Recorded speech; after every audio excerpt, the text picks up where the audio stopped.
Cántalo. Cántalo, cántalo, cántalo. Miniminter. Sí. Larris, cañón que conecta en torre, tumba la torre del lado derecho. El crack de José.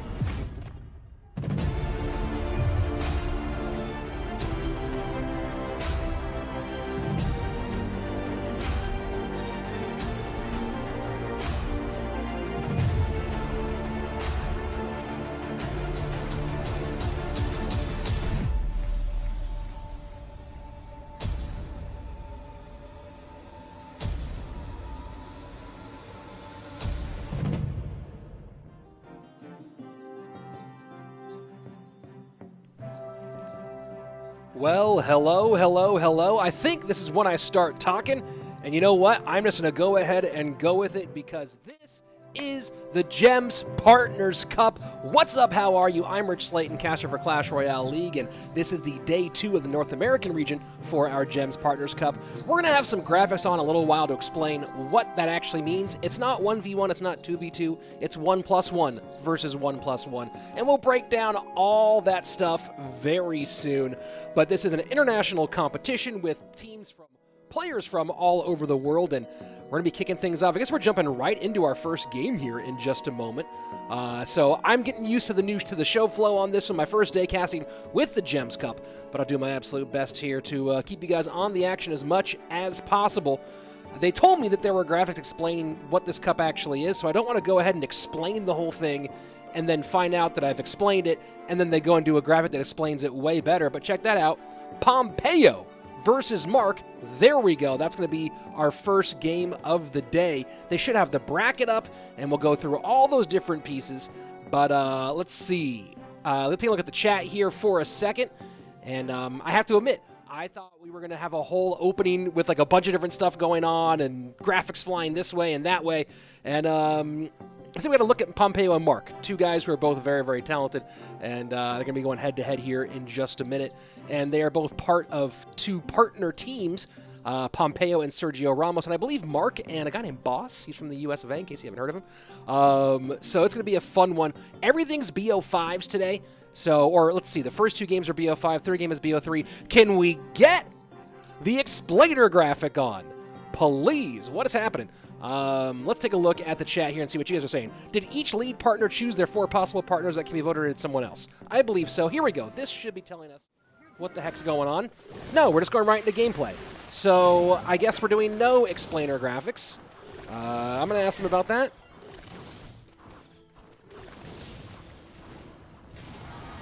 I was just sitting there saying nothing for a while, but let's go ahead and get into it. So it's Pompeo and Sergio Ramos up against Marc and Boss.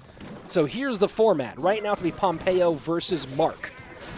The winner of that, their team will have match point, and the other pair will go up against each other. That will be Sergio Ramos and Boss. If one team wins both of these best of 5s, that's match over and they advance. If they split these first 2 matches, we go to a third and that's going to be a BO3. And yes, Marc is German, I'm fully aware, but he is playing in the North American region because Boss got to pick his partner. Boss, just like Pompeo, nominated 4 potential partners, and Twitter voted on who that partner would be. So here we are with the German tied up here with the American, and then, of course, countryman here between Pompeo and Sergio Ramos. And take a look at that. They all look the same haircut, same helmet, same weapon. It is the 3 Musketeers. Back now after a big-time buff. Huge change for the 3 Musketeers. We'll see if they keep getting used a whole bunch. I know that Osama's probably pretty happy about that one. Lava Hound on the right-hand side, and of course Pompeo. 3 Musketeers historically had an advantage over Lava Hound. We'll see if that's what happens. Rook Gaming and Music in the chat on YouTube asking, can you zoom the gameplay, please? I cannot, but you can. Rook Gaming and Music, go ahead and open this up in your YouTube browser rather than your YouTube app, and you can pinch to zoom and make the gameplay fill the entire screen on a vertical screen, but this is being broadcast for view in landscape mode, so either on your computer or tablet or even television.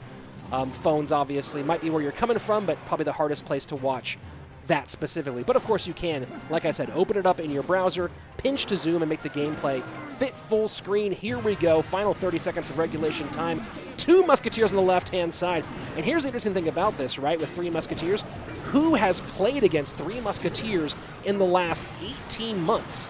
Nobody except for maybe Osama's training partner. So it's going to be some interesting growing pains, maybe on both sides of those 3 Muskies as people get used to seeing them around again. But so far, here we go. The 3M Royal Hogs having the advantage at the moment. Fireball does get all 3, though. That's absolutely huge. Easy peasy for Marc to deal with, but now no Fireball for the Pigs. So Goblin Cage comes out with the Royal Recruits behind, trying to defend against all of that. Zap to help. Fireball makes some room, and that's a lot of trouble here for the German. Here we are going into sudden death overtime. Miner to the back. Skelly Dragons do get picked up. Marc has to contend with that Barbarian and does it by getting the Goblin Cage down. Chipping away on the top right-hand side, but a Fireball will finish things for Pompeo. Can he get there in time? Yes, he will. Pompeo takes game number 1 in this BO5. Let's go.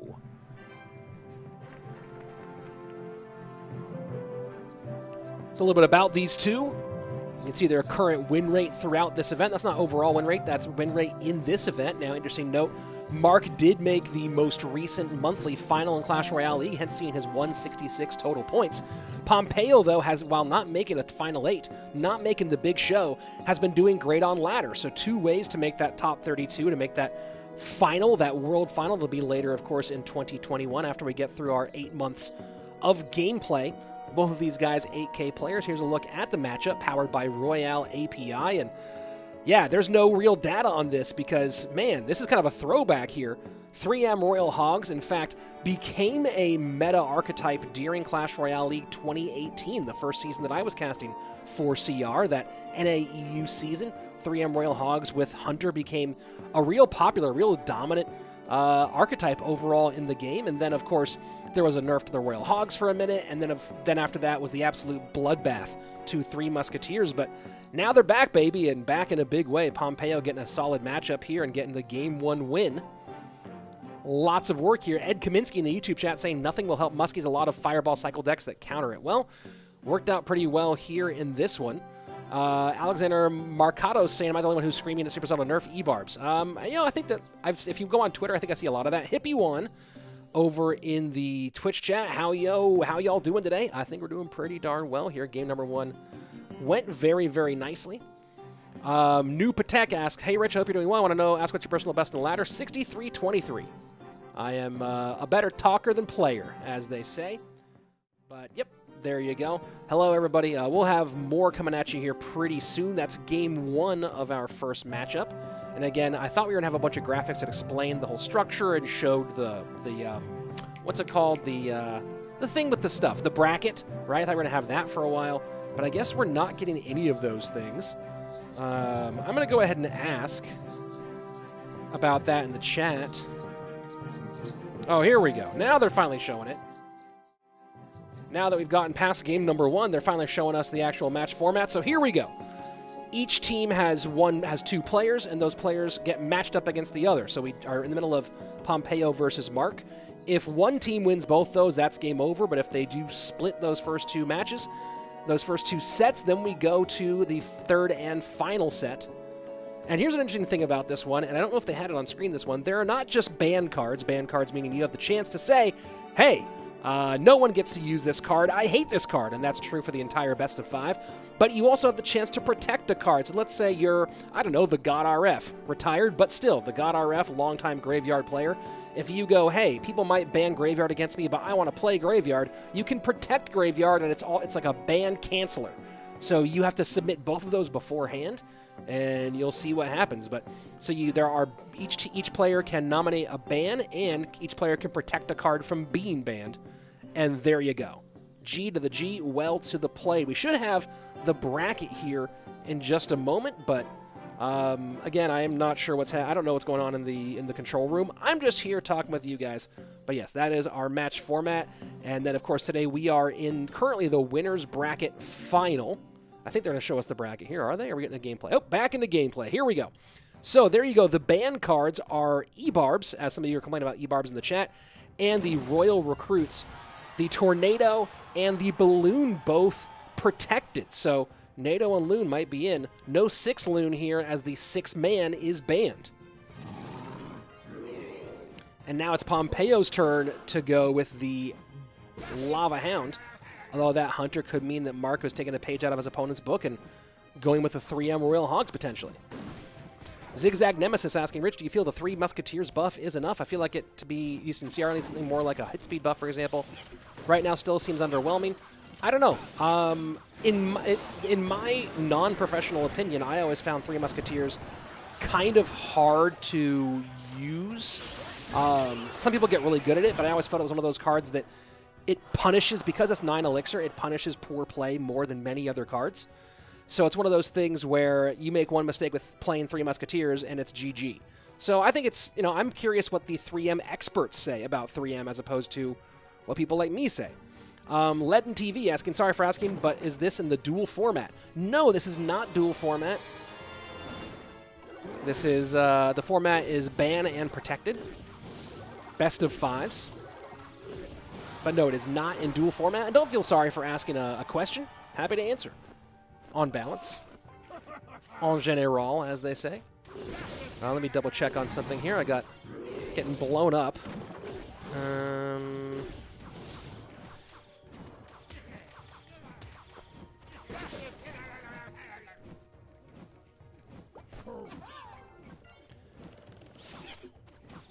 So Lava Hound on the right-hand side. Mega Minion behind. Hunter in response. Might go right behind the Hunter.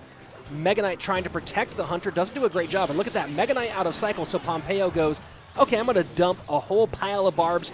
I'm just going to go full set. 9 elixir on the left-hand side. Good poison value, though. You're going to see 6 spent to take out that 9, but a lot of damage either way.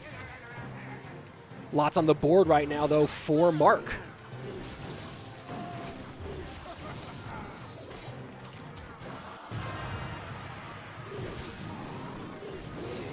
Pompeo going lava one more time, left-hand lane, barb surround on the Mega Knight.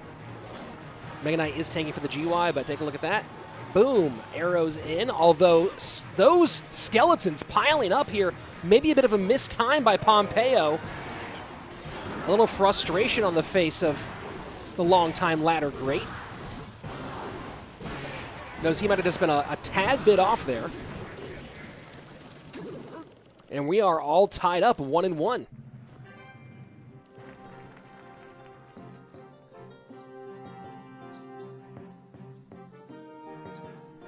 So nice win there for Marc in that one, getting things all tied up. Let's take a look at the chat here for a moment. Greg says, imagine Azalea's coming back with 3M. Ooh, that'd be fun.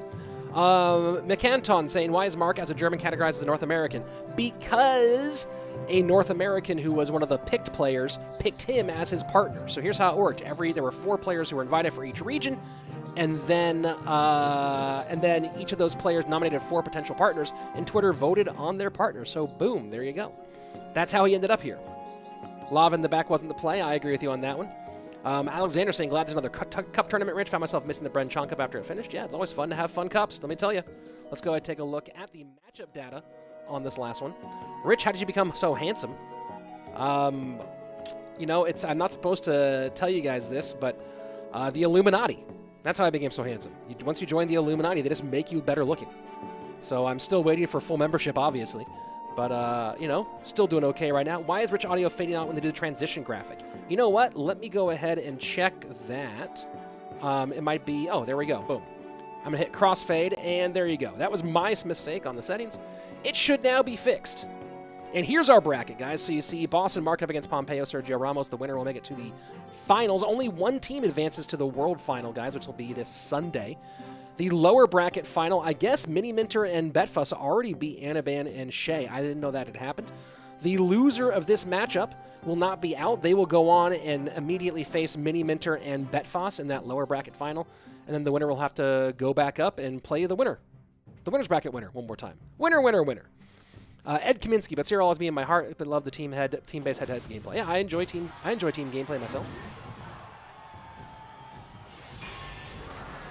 Rich, would you like the new Invisible Skeletons challenge? 50-50. You know what? Here's the thing. I thought it was very creative and had led to some fun games.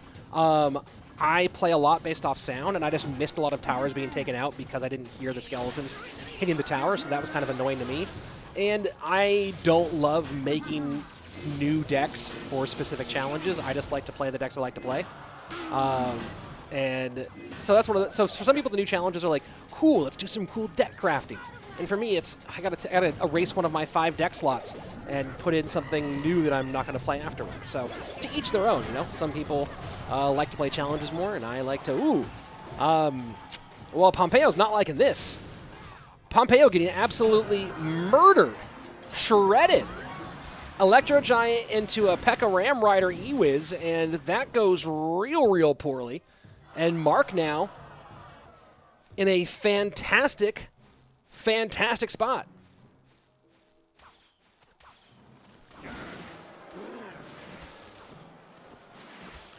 And saying true, grateful they made it play until fail and get a couple wild cards. Yeah, I agree. I liked that it was play until fail because that was a crazy challenge. Rich, this cup is technically still 1v1, right? Well, I mean, all the games are 1v1 games, but it's pairs. You know, it depends. Like, do you consider it's one of those? It's an interesting question, right? Is it a team game if everyone plays individually, right? If you don't have duos, and that's an interesting question. Let's go. Zedra says, Rich, has Boss played yet? Boss has not played yet. Right? Think about gymnastics in the Olympics. Right, you see like the U.S. women's national team or the Russian women's national team or the Chinese women's national team, right? The 3 teams that win the most. You know, are they a team or are they a bunch of individuals who happen to be wearing the same uniform? Interesting question. So this is a much better Electro. No, it's not. No, it's not. No, it's not. This is death. Pompeo in a whole lot of trouble here. Let's go. Zerda saying, has Boss played yet? He has not. Boss plays next.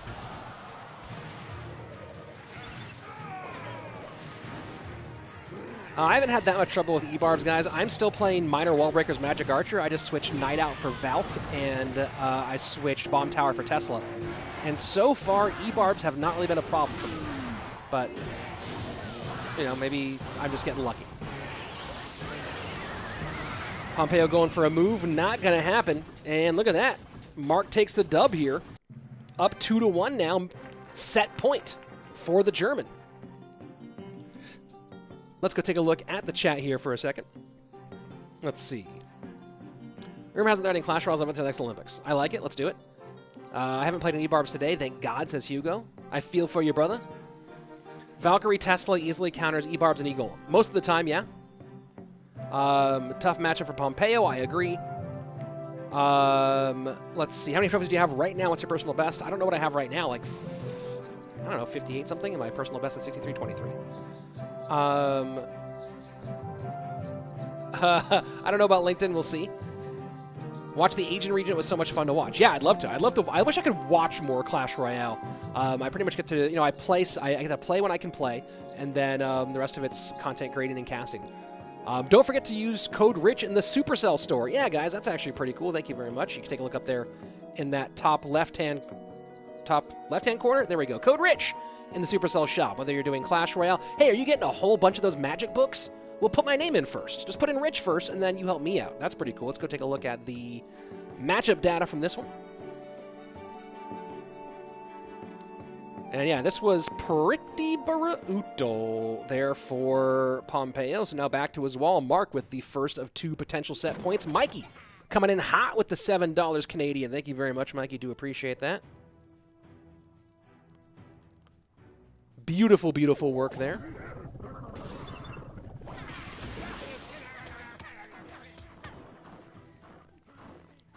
So Bandit for Marc.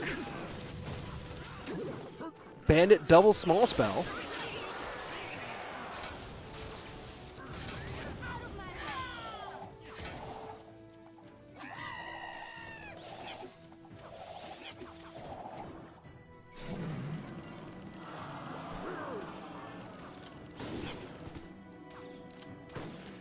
Let's see. How do you find Morton's quick loss in this tournament? I don't know. I didn't watch it. I didn't get to see his matchups. Minor Loon here. Loon, one of the protected cards. And up against E-Wiz, Hunter, Ram Rider. Well, I think we're going to see Boss play next game up against Sergio Ramos, because I have to imagine that Pompeo is pretty dead here. I don't think this goes well. Shurian K saying, please say my name. No, I will not say your name, Shurian K or Sharian. Sharian. Won't say it. Not going to happen. And Pompeo just takes a moment and goes, ugh. Because, yeah, P.E.K.K.A. Ram Rider. Did something change in the meta and P.E.K.K.A. Ram Rider suddenly viable again? Did I miss something?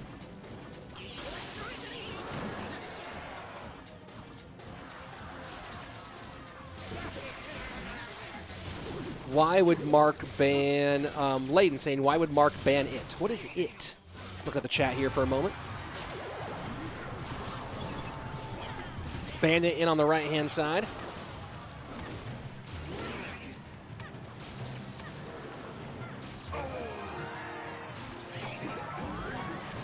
And Ram Rider sets up. This should be a pretty easy, it just hard counters Pompeo's deck. That says Anjazur. Yeah, I guess that's a good way to put it. I pronounce it better than your college sub. Nice work. Here we go. Balloon will connect on the left-hand side, but not going to do much more. Well, Pompeo's having some trouble. Death 2,500. What does the winner win? There's a $15,000 prize pool here for this event. Did I not mention that? $15K on the line overall. Top 3 get a small portion, a couple $100. Like I think like between $200 and $600 for the top 3 in this stage, and then I believe the grand prize is either $6,000 or $7,000. So there you go. But $15K overall on the line in this tournament. Pretty darn cool. And there you go. Pretty easy 1, 2, 3 there for Marc. Gets it done in fine fashion. And Pompeo does some Pompeo things, and Marc says, hey, I think you're into Pompeo. And then counters him pretty hard. So there you go.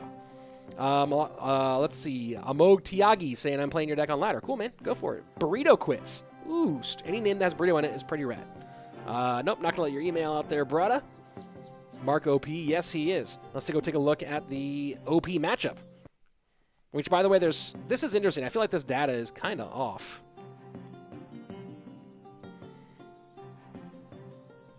I feel like this data is just a little bit off here. 60-40 doesn't quite feel like as hardcore as this matchup would be. It feels like it should be even further along. Al-Shihi, yep, I'm proud of that one.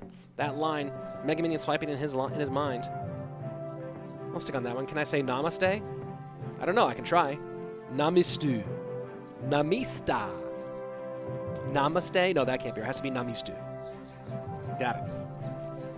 Do I think MK should be nerfed? I don't know. I'm not at 4.5K, so I'm not really that concerned about Mega Knight. Boom! Hey, who's throwing out the salt today, guys? Namaste to you, sir. How come you look younger every day? Again, my membership in the Illuminati keeps on getting stronger as I donate more and more, and they keep giving me the extra juice. So, guys, if you want to look younger all the time, you know, join secret societies. Marc kicked in the door at CRL, still here, established dominance. Marc got into CRL. I wouldn't say kicked in the door. He got into CRL and then didn't have the greatest CRL weekend. I don't know if you watched it, but had a good game here. So there you go. Hello from Utah, USA. Coming up next, guys, a lot of people really, really excited about this one. It's going to be Boss against Sergio Ramos, and that's going to be your first warning over there on Twitch. Boom, guys, we got 24 minutes into it before someone got timed out. That might be a streaming record, and you know what? I'm feeling pretty happy about it. Mother Witch, Ewiz, Cannon Car, E-Barbs. Oh, Crazy is just listing a deck.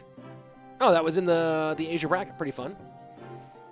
Can I say hi to your cat? Carlos says, Moo, I'm a train. First of all, great name there, Moo, I'm a train. And secondly, hello, Carlos. So here we go. Sergio Ramos with the max trophies, 8251. Boss, 8.4K player. So you're going to see a lot of 8K players here today, of course, with all the high skill level up in this business. Guys, by the way, if you haven't yet, we're going to go ahead and get to gameplay in a second here, because I'm still waiting for it. If you haven't yet, there's the link in the chat. Subscribe to my YouTube channel. If you're watching on Twitch, hit that follow button. Whatever it is, be a part of it. Is my sub button not working over there on YouTube? Come on, YouTube button. There we go. Boom, it got spammed. Let's go jump into gameplay here. Guys, lots of fun streaming content like this, as well as other pre-recorded BO5s, in-depth looks at some big-time gameplay, etc., etc. Zigzag Nemesis saying 8K players are not that skilled. I don't know what you mean. And Shurian, no, I don't feel like answering that question. Guys, if I don't answer your question and you say it like 4 times, maybe it's because I'm ignoring your question. But there you go. Boss is a decent content creator. Interesting. So that's an interesting evaluation, guys. Because there are some, and this is why some content creators don't compete, is, you know, how much does winning championships matter to you as a content creator? It's a really interesting question. Boss so far doing pretty well in this tournament, though. We'll see if he keeps on going. Sergio Ramos going with the Ram Rider E-Wiz Lightning. Doesn't matter, though. Good damage here from Boss to open things up. Pretty close are these two guys at the moment. Have I watched One Punch Man? I can't remember if I have or not. I feel like I've tried. It's been in my queue to watch for quite a long time. Looks like Sergio Ramos and Pompeo are maybe roommates right now, because I think that's the exact same camera and bedspread in the back. It might even be Pompeo moving his foot there in the background. Not entirely sure, but I think these guys might be bunking up. Maybe in the Chivas house, not entirely sure. Pekka Ram Rider to that right-hand lane. Barb Barrel going to see if it gets right in front, and Barb Barrel does get in front. Oh boy, that's a lot of damage. Oh boy, that's a lot of damage. Tower down right-hand side. Good lava push on the left-hand side, though. But this is a whole lot more coming towards the King Tower as well. Snowball in, trying to make a little bit more room for Mama Pekka. Mama Pekka not going to get that much more work done. 27-16 on the King Tower. And that Lava Hound still has time, but Miner not going to get in there to help support the Lava Hound. Dark Prince to the right-hand lane.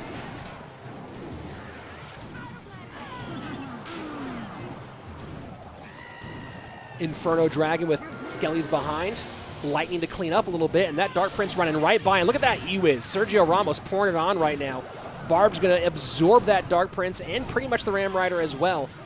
Not going to get on that E-Wiz, though, and now full-on Lava Loon push going to that right-hand Princess Tower. With 15 seconds left, things feeling really, really rough right now for the Chivas Esports player. Balloon gets pushed a little bit further towards the tower with the Lava Pop.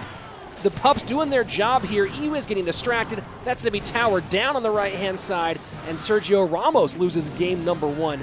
Boss and Marc now in a good spot here in the second set. GG.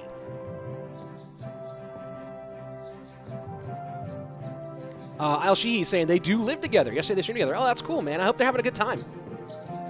It's always fun having roommates. I had lots of good buddies of mine who are roommates for a long time, and of course now I've been married for, actually, this weekend my wife and I are going away on our 9th wedding anniversary. I've been married for 9 years, guys. That's kind of crazy. So yeah, we're going away to, you know, enjoy ourselves for the weekend. It'll be fun. Playing some disc golf. My wife knows how to treat her man, you know what I mean? Here we go, taking a look at the matchups from that one. And Boss coming out on top. Sergio did play very aggressive. And a lot of people on YouTube saying 20. Wait, did I hit 20K? Did I hit 20,000? There's no way I hit 20,000. I was like 100 away from 20,000. Oh, I was only 100 away from 20,000? Did I hit 100 already? There's no way. There's no way. Hold on, I'm checking right now. Did I seriously hit 20,000? No, I'm not. I'm almost there. I'm almost at 20,000. Hold on, maybe check it out real quick. Oh, I guess I have to go back to the gameplay. Oh, I wanted you guys to see. I have to go back to the gameplay. I wanted to see. Oh, yeah, I'm not quite there yet. I'm at 19,914, guys. 19,914. Have kids then? Yes, I have a 2.5-year-old. Nason in the Twitch chat saying, remember when Lumberjack was really strong and they took 0.1 off of his hit speed and he basically disappeared? That attack speed makes a huge difference. Absolutely. Yes, it does. It builds quickly.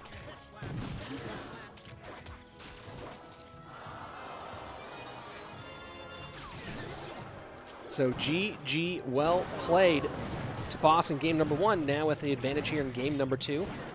Still the same set of bans, so that's interesting. I didn't realize this. I thought the rules were per BO5.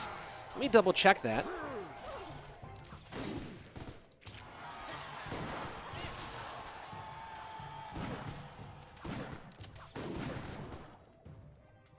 Let me double check that on. I thought it was new bands in each individual BO5, but maybe it's the same bands the entire way through.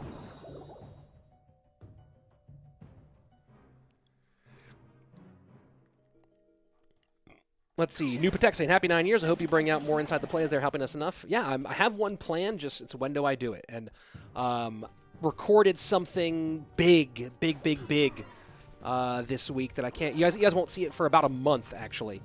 But I'm really proud of what we recorded, and it's been taking up a lot of my time getting it ready. So I know it'll take up a lot of my time for the next month. So hopefully I'll be able to do an Inside the Play this month.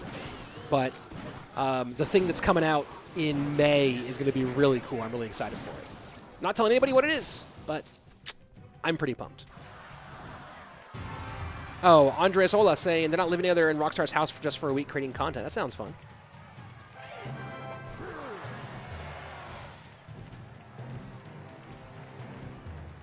Sweet Coffee asking, I don't understand this ban and this green lock. The ban, so before the match, both teams submit bans and submit protected cards. So bans, of course, mean that no one can use that card for the entirety of the match. But protected card is you predicting what they might ban and saying, I don't want this to be banned. So, for example, if Marc's team, if Marc and Boss had banned Balloon, Sergio and Pompeo having protected Balloon would have countered that ban, and Balloon would not have been banned. So that's what the protected card is. And there you go, Sergio Ramos getting past the protection of Boss's Princess Tower. GG, well played. All tied up here again.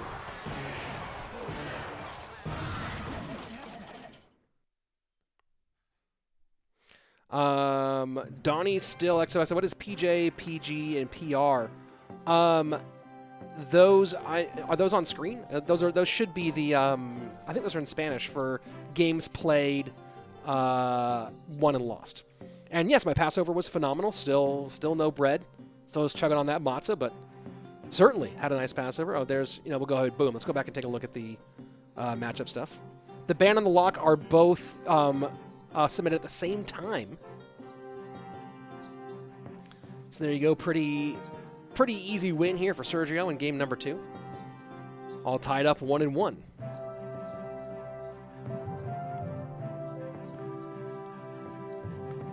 Do you have to pick a different ban card if they protect the card you ban? No, that's the whole point of it. The protection, it's all blind. So before the matchup, you send in your ban and your lock, and if your lock blocks their ban, cool, and if their lock blocks your ban, then there you go. Let's see. Also celebrating Passover here. L'chaim says that guy from 4. Well, Chag Sameach to you as well, and hope you're having a good one. And let's see, do you celebrate Novruz Beirami? Well, I think by me trying to read it like that, you probably guessed that I don't. I'm not even sure what that is, but hope you enjoy it. Do I prefer casting CR or Apex? That's a hard question. That's really hard. There's such different types of casts. The rhythm of it is very different. The one thing I like about CR is how much I know about the scene. It's very rare there's a player that I'm casting for that I haven't cast before. Right, so it's casting CR isn't as hard for me in a lot of ways. I've got I'm so experienced with it, but the action in Apex is really crazy, really wild. Cashman had a great stream today. Yeah, Cashman's. I'm really glad. I recommended him for Bren Chong, and he's been taking off streaming, casting some of these events, and it's been great.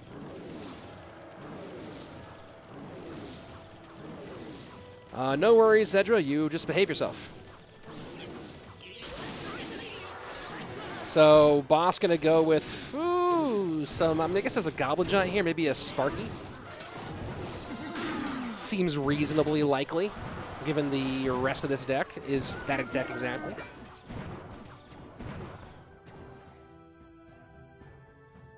Have you ever thought about visiting North Korea? No, I watched the Vice documentary about visiting North Korea, and that was good enough for me.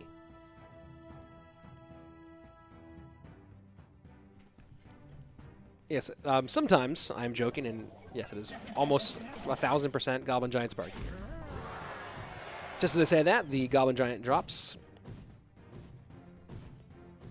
Guys, if you are here on YouTube, we're making the push to 20K. We are under 100 subs away from 20,000. That would be super cool to hit 20,000 on stream today. Would be super awesome. Rage. Going to take out that Brawler. But arrows, really, really nice for Sergio Ramos in this one because he's going to get an even trade and wipe out that support pretty much every time, and only has one target for the arrows, really, right? And that is the minions. So no decision-making to be done there. He also knows there's no big spell to wreck through his barbs, so I like Sergio's chances here. We'll see. Would I ever visit Egypt? They have the best food and the friendliest people. Yeah, I'd love to visit Egypt.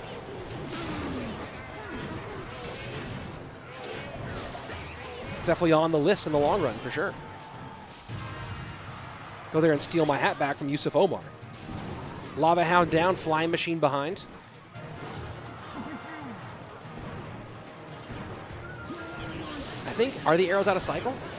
Oh, yeah, they just took it. You had to get there a little bit faster. There you go. Oh, this Dark Prince going to do a lot of damage, though, on that left-hand side. And that might have been a slight miscalculation here. No, it wasn't. I was wrong, and that's Boss taking game number 3. Has anyone played Ebarb's Eaglem yet? Luckily, no. Luckily, has not happened. And there you go. Random account saying, I just joined. Can you explain this event? Sure. This is the Partners Cup by Gems, and the way it works is rather than being 1v1s or 2v2s, it's 1+1 against 1+1. We have multiple pairs of teams in this group. I think there were 8 pairs or 6 pairs, or I forget how many pairs there were. Might have been 8 pairs. 4 pairs. 4 pairs. There you go. Each team puts forth 2 players, and it's sort of, I wouldn't call it King of the Hill-esque. Basically, player 1 from each team plays each other, and then player 2 from each team plays each other. And if one team wins both of those matches, both of those sets, then it's game over. If they split those first 2, then they go to a third, and it's the winners from those first 2 who play each other. So, of course, it was Marc who won the first matchup against Pompeo. Now it's Boss against Sergio Ramos. If Sergio Ramos wins this best of 5, he will face Marc in the third and final set. If he loses, though, if Boss is able to recover, then Marc and Boss will go on and win. I said Boss at the game. Yeah, I'm reading 2 chats and trying to manage everything here. I make a mistake here and there. It does happen. Seems like most pro players like the recent updated bounties. It's really fresh right now. Obviously, there are some tweaks that could happen, and I'm sure that Supercell will let it go for another week or so, and then make an evaluation as to whether or not they want to, do anything about e-barbs or anything else. So we'll see if they do end up making changes, but they're gonna, obviously take their time and let the meta react to it first, rather than make a knee-jerk reaction in the first couple of days of a brand new meta. But we'll see what happens right now. Seeing this P.E.K.K.A. come in tanking for this graveyard, and Barb Barrel not in sight to wipe those out. So that's going to probably be a tower down. No Fireball has to come out, so no tower down. But damage done. Down by 4 elixir and a ton of HP. Boss in a lot of trouble. It looks like Sergio Ramos in a good spot to win this one. We'll see if Boss can make a comeback here. If Sergio Ramos wins this one, then we'll go to the third and final set between Marc and Sergio Ramos.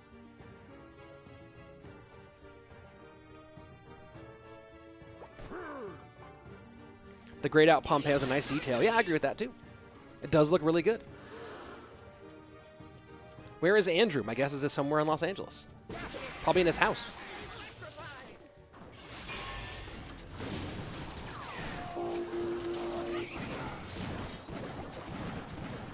So full 3M down low, and the Barb Barrel gets the P.E.K.K.A. off in time. That's absolutely huge. I have to get used to 3M Royal Hogs being a thing again. And Musketeers do get a lot of damage in that left-hand lane, and just like that, not only are we all tied up in damage in that lane, or pretty much tied up in damage, but Boss back in the lead.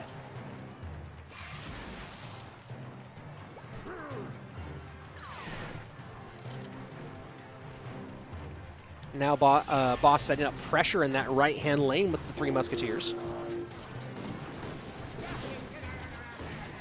Sergio Ramos not poisoning. And there's a full send on the right-hand side. The poison high here. Snowball does reset the Muskies.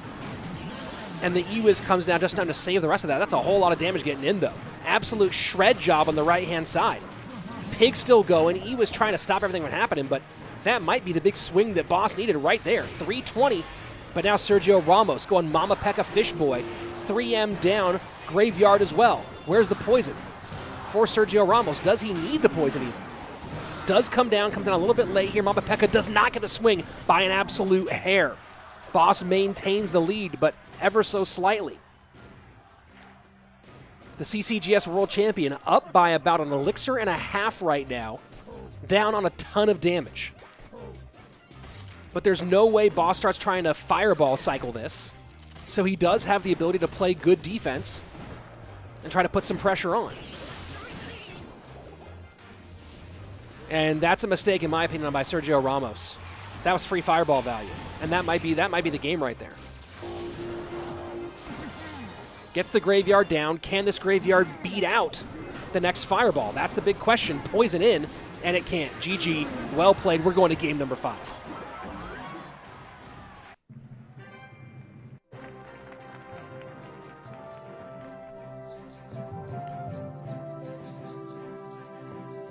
Let's go ahead and take a look at the chat here for a moment. Kevin Jin, ever so slightly up 600 HP. Okay. Let's see. Game 5. Let's go, Boss. Yep, it's going to be a fun one here. Asia was all E-Barbs. Haven't seen E-Barbs yet today. We'll see what happens. Oh, E-Barbs is banned. Yeah, there you go. Good point there, Kevin Jin.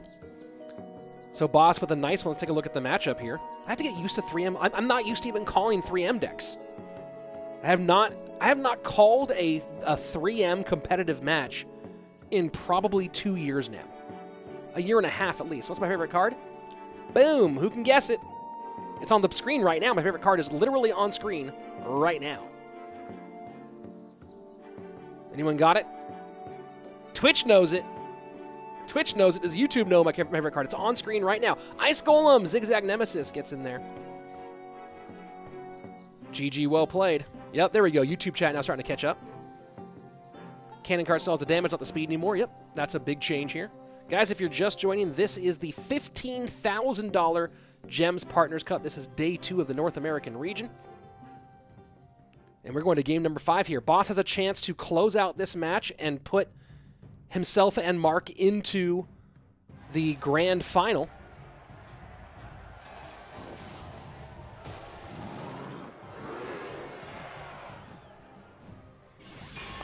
Alex, not sure what you're angry about there in the chat, but if you could explain your concerns, I'm happy to try to address them. Lava Hound opens to the left-hand side here for Boss, and Pekka. Wow, this is interesting meta today. The meta today has been very... Oh, the small sample size. Yeah, well, that's a thing. Yeah, guys, when you look at those matchup stats, make sure you look at the sample size specifically. That's a huge thing. Who is the other match? Al-Shihi. We'll have the bracket up soon. It's actually a bracket, so we have a total of 3 or 4 matches today. And Sergio Ramos struggling in both lanes right now because that balloon's going to wreck that tower. One pup just sitting there distracting, harassing that hunter. And, of course, the Barbarian to the right-hand side doing some real damage.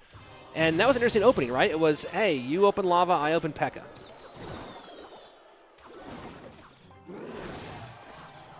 That was an absolute fail hunter. Evan Letts, what do you like better, Fortnite or Clash Royale? Clash Royale, 100%. I enjoyed Fortnite for a minute. I played it for like 2 or 3 seasons. I think I played like seasons 2, 3, and 4. Quit during season 5 when Apex came out. And now the 2 games I play are Clash Royale and Apex Legends. Pretty much it. I dabble in other games. What's my 53rd favorite card? And also my 98th least favorite card. My 53rd favorite card, probably the Barb Barrel. 53rd favorite card, specifically. My 98th least favorite card. It's a good question. I gotta think about that one. Little cheeky zap there out of Boss. And it looks like, barring a massive meltdown here, Boss and Marc going to go ahead and take this one.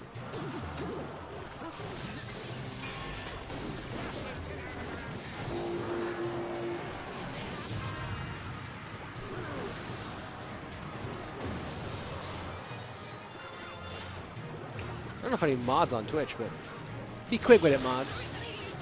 He was trying to find some way to break through. This graveyard's doing some work. That's not going to be enough, though. If this poison can... That snowball's real aggressive. There's plenty of elixir that'll stop this. And there you go. GG, well played. Wave it off. Wave it off. Wave it off. GG. Boss and Mark get the win and move through.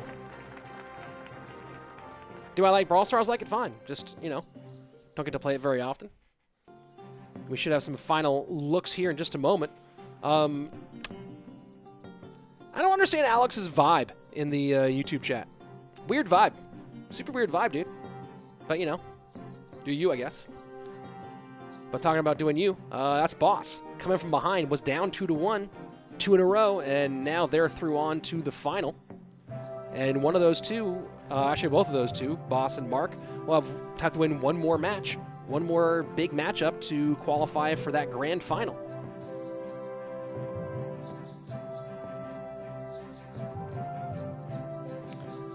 And there you go, matchup. Boss. Let's see, Barbs, Skeleton Dragons for the graveyard. Zap and arrows if you need them. Lots of ways to control the Big Mama P.E.K.K.A. What are your thoughts on more creative challenges like the April Fool's one? I'm sure there's more fun ones coming.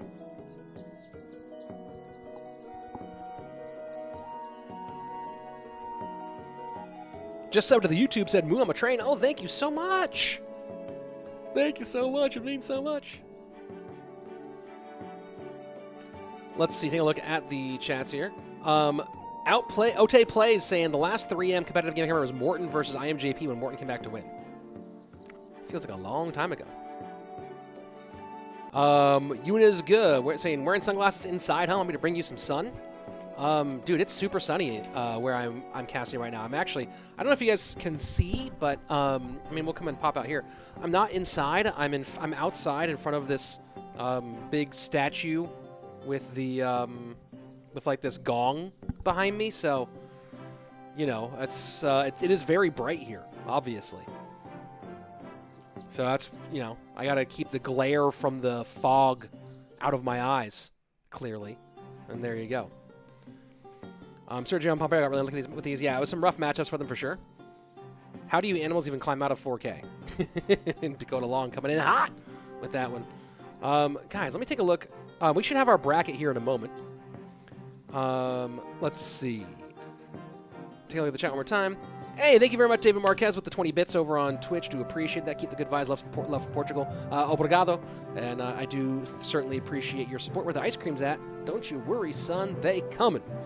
When will the physical matches start rather than online? Probably in 2022 is my guess. Here we go. Taking a look at the bracket because Boss and Mark have moved on to the final. Now, this is a double elimination bracket. So, Pompeo and Sergio Ramos will go now down to play against Miniminter and Betfas. The winner of that will go back and have to beat Boss and Mark not just once, but twice to win the championship. Boss and Mark have to only win one more matchup. So there we go. That lower final is what's coming up next. The winner of that will go back up to face Boss and Mark for the championship of the North American bracket. For the, I believe it's $600 for the winner of the North American bracket. And then, of course, going on to the world final, where the big bulk of that $15,000 prize, including, I think it's a $7,000 grand prize. I think that's the case. Can you give away your glasses? Yeah, I'll definitely do a glasses giveaway. Gooder, are you listening? Gooder, are you listening? Are you here? I don't know if Gooder's here. But these glasses, my sunglasses, I mean, I love these. You know, I wear them all the time. These are my pizzas. Or Passion of the Crust is what these specific ones are called. But boom, yeah, the Gooders. I'll give you guys a little product show there. Boom, that's the jam. I own like 10 or 15 pairs of these. But yeah, I threw a link into the YouTube chat. You can go grab them there. Old Bomber. People talking about whether the new Bomber or old Bomber is better. Who's your favorite old-time pro? I don't know if I can say I have a favorite pro in any era specifically.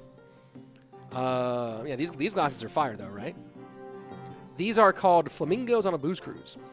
Gooder is the official sponsor of Rich Slate. No, not yet. Maybe one day. Right now, Gooder's just a good friend. I love the company. I've been wearing these glasses for like 4 or 5 years. So I just dig them. It's fun to wear them on stream. And also, I have like really bright lights here. To be fair, I have really bright lights here that really hurt my eyes. And wearing the glasses helps with that too. So that's pretty cool. I wonder when Balloon will be balanced. I think it's... Didn't they just nerf Balloon's death damage? Didn't they nerf Balloon's death damage like a little bit? Or was that only Giant Skeleton? I thought they did Balloon 2 a bit. You'll give me $50 for each glasses? Well, guess what, SRW Gaming? You can go here and spend $25 for each of them. Because they're $25. There you go. You don't have to give me $50 for them. It's very easy to give a gift for you. Yeah, for sure. We're waiting for our next matchup, guys. I don't know what the timing is for the next match. Let me ask the League Ops.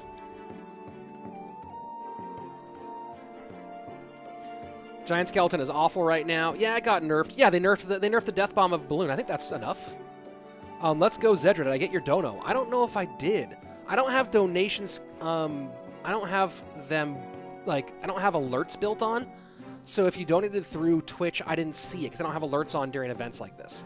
Because I'm actually, if you're watching on Twitch, the main stream is on YouTube. If you're watching on YouTube, you probably came here from inside the Clash Royale app. If you're watching on Twitch, I have the Twitch on so that people on the Twitch community can watch. But I don't have alerts on from Twitch because that gets really annoying for the stream. So there you go. How often do I upload on YouTube? Dalton, good question. It depends. I try to make sure there's at least 1 or 2 things there every single week. It's a mixture of live streamed events like this one and uploaded things like BO5s, like previews, like Inside the Plays, like shorts that either break down big moments or break down techniques. So that's the sort of thing. Have I been to Supercell headquarters in Helsinki? I have not. I've actually never been into the Supercell offices. Could you check my dono message? Let me see if I can. I don't even know where. I think I go to Streamlabs maybe. I haven't been to Streamlabs in so long. Let me look at my Streamlabs. Oh no, don't log in with Facebook. No. That was me clicking the wrong button. Here we go. Taking a look at some of what's happening here. Next match coming up. Betfas. Will he play Expo? I know he loves it. Up against and Miniminter up against Sergio Ramos and Pompeo because Sergio and Pompeo are still trying to stay in the biz. Let me see if I can find. I don't know where I would find. I don't use Streamlabs much at all. Where would I find a donation that you sent? I'm very sorry about that. Or maybe it's in a notification. No. Nope. I have no idea. But here we go. Game number 1.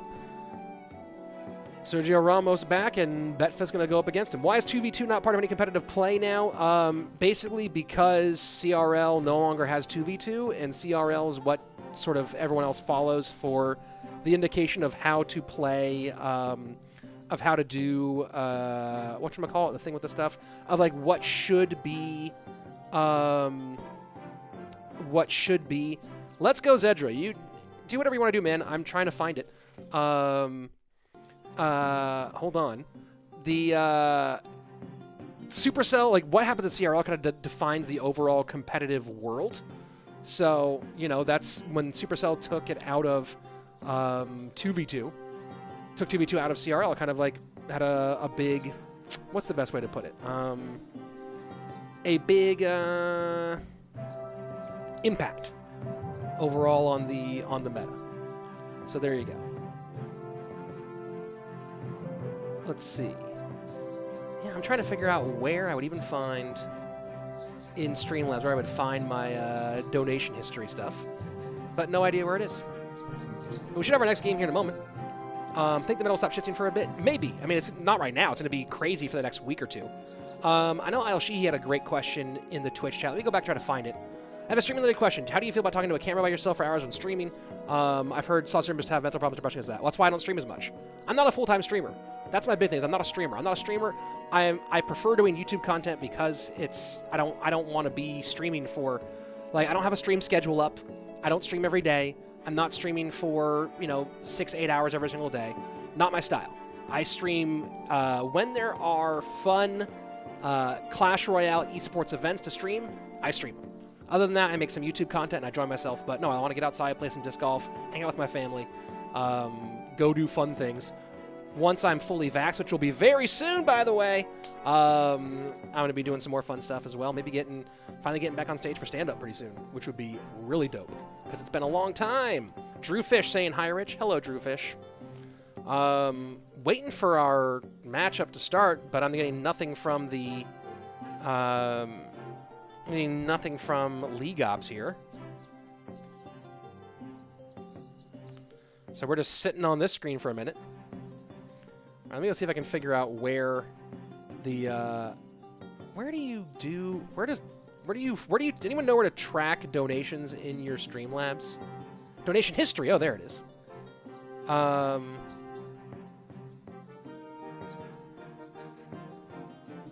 right, let's go, Zedra. Yes, I have now seen your donation message about Newton's 7th law. Cool. Enjoy that. Have fun. Rich, where are you from, and is the vaccine widely available? Yeah, I grew up in California. I lived in California until a few months ago. Now I live in Texas, and vaccine seems pretty available here. Especially because a lot of people don't want to get it, so it's pretty easy to get it. Referee is bugged. Oh, that's what's going on. The referee has a bug on his machine. So that's why it's taking a while. Got it.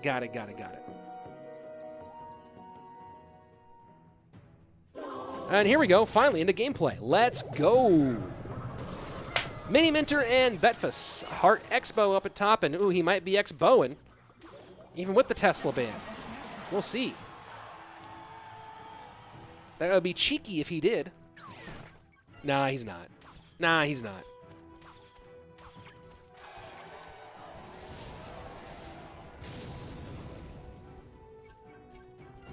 And immediate RG Fish Boy to the right-hand side. Nice play there.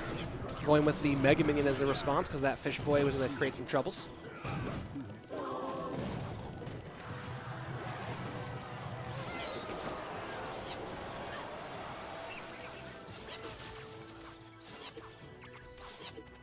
And that's going to be a raged-up Barb getting one shot on the right-hand side. 23-75 Zigzag. I see your joke, and I don't think it's going to happen. We are not interacting with it, so it's not entirely alone. Yeah, I mean, like, but again, you know, Alshi, to answer your question more about streaming and stuff like that, that's why I'm not a full-time streamer. I have no interest in being a full-time streamer. Oh, there's Rockstar in the back of Sergio Ramos. I see him now. Fishboy with a nice opposite lane pull here. It's that RG in the middle doing that. Does that Heal Spirit pop onto the... It does not pop onto the Baby Dragon. That would have been absolutely huge. Instead, now huge Elixir advantage for Betfas. Man, Sergio Ramos and Pompeo have both been highly aggressive today. Highly, highly aggressive, and I don't think that aggression has really paid off for either for them at all.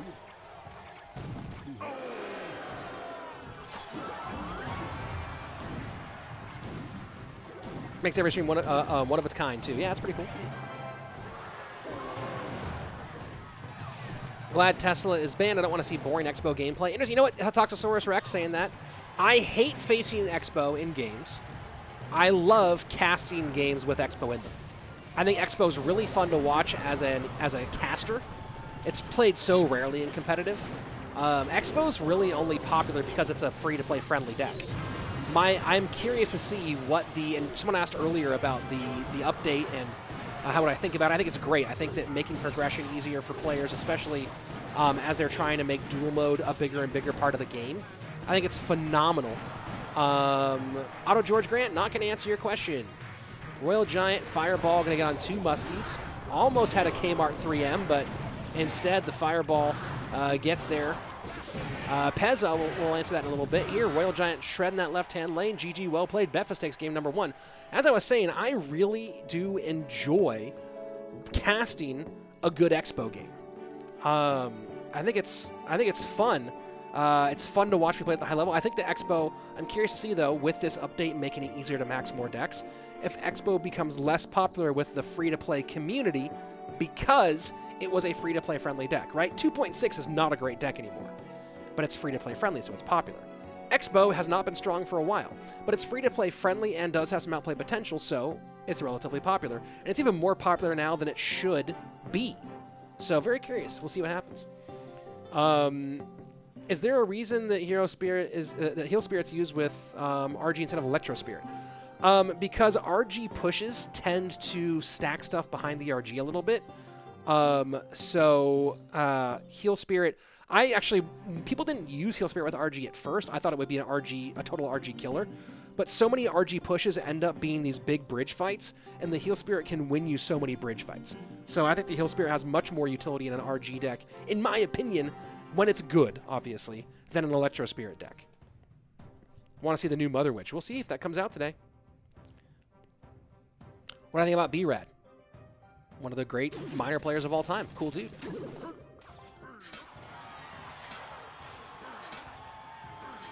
Kamikaze, I don't understand your comment on YouTube, so, maybe clarify. Actually, 2.6 is kind of good this meta because of E-Barbs and E-Golem. Oh, interesting. Might be good right now, but my point was that 2.6 has not been good for a long time, and but it was still popular, one of the most popular decks in the game because of being free-to-play friendly. Latest update, Giant Skeleton Bomb will now damage your own tower when it explodes, no matter where it is on the map. That'd be fun.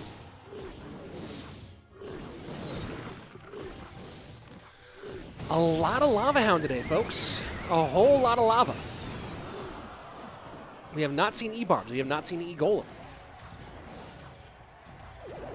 LC up an undefeated 3 games versus Moogie with Mama Witch. Ooh, boy. That's interesting.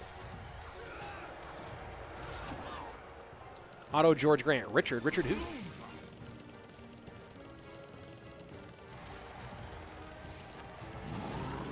Why is Rockstar sleeping behind Sergio? That's actually really funny if Rockstar is taking a nap. What about Bomber? Haven't seen it. Haven't played it yet. It's a pretty classic version of Graveyard here out of Betfas. Sergio Ramos. We haven't seen this minor lava miner deck a bunch today.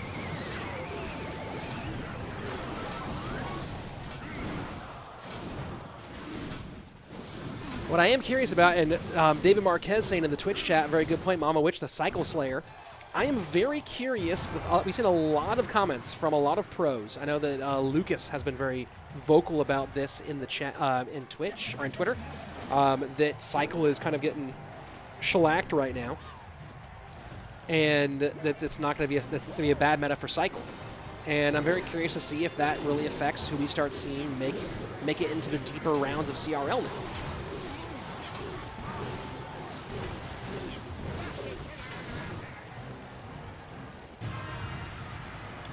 And Otto.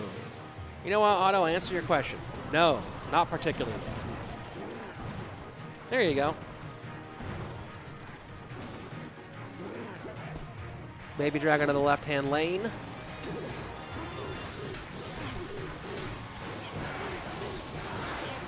Miner gets picked up pretty easily by the Ice Wizard, but that Flying Machine's going to be a menace. I think he'll have a Baby Dragon there for it. Double Babies now down for Sergio Ramos. Baby Dragon does get down, and so that's not going to connect, but Baby Dragon now on the left-hand side. Can I say Baby Dragon that many times? Is it just the whole... That's all I'm going to say now. Baby Dragon, Baby Dragon, Baby Dragon.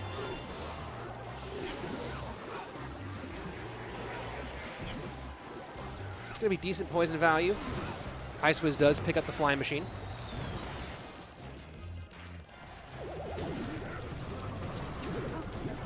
Miner picked up one more time. This should be a GG, though. Can Betfas beat this out?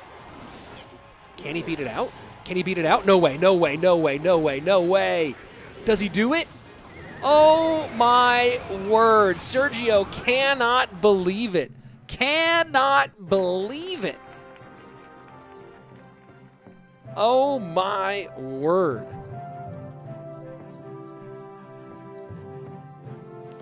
Sergio Ramos. He's more overextended than a college kid with his first credit card, man. That is absolutely brutal. Absolutely brutal. All right, Otto George Grant, this is your first time out. Next time, you're out.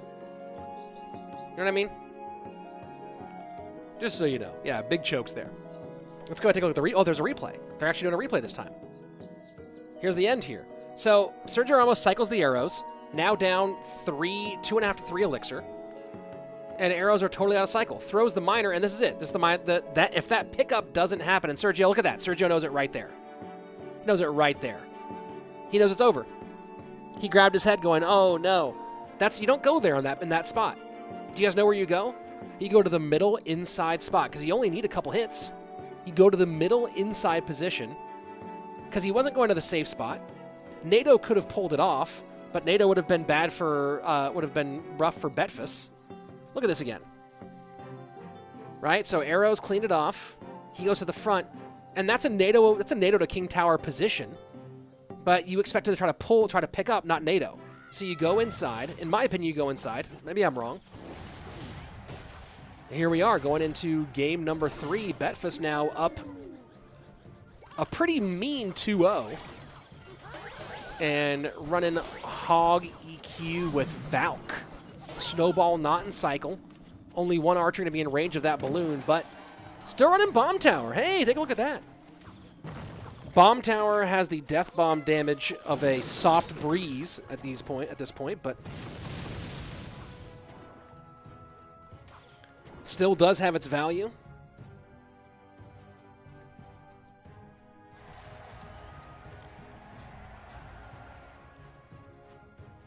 Toxic Saurus Rex saying they should buff minor crown tower damage and nerf wall breakers to the ground so that minor control is viable again. Maybe. I think I like minor more as a utility card than as its own win condition, personally. If I remember correctly, you love Ice Golem and hate Barbarian Hut. What card would be the funniest one and the scariest? Interesting question. I don't know about funniest and scariest, but I do. Yeah, Barb Hut. If there's one game, that's my 98th card. The card I would eliminate is Barb Hut. If you have to, that should have been an easy answer. I think Barb Hut has no place in the game. I also don't like Goblin Hut either, but Barb Hut really, I think, doesn't belong in the game at all. That's my own personal opinion. And, of course, people are like, Rich, can you get rid of this or nerf that or change this? No, I can't, because if I could, there would be no Barb Hut. Eliminate Healer. I'd take Barb Hut out before Healer. I don't love Furnace, but I don't mind Furnace. But Barb Hut and Goblin Hut, to me, are just both the most unfun cards in the game. I don't think they're healthy for the game. Even more so than a Battle Healer.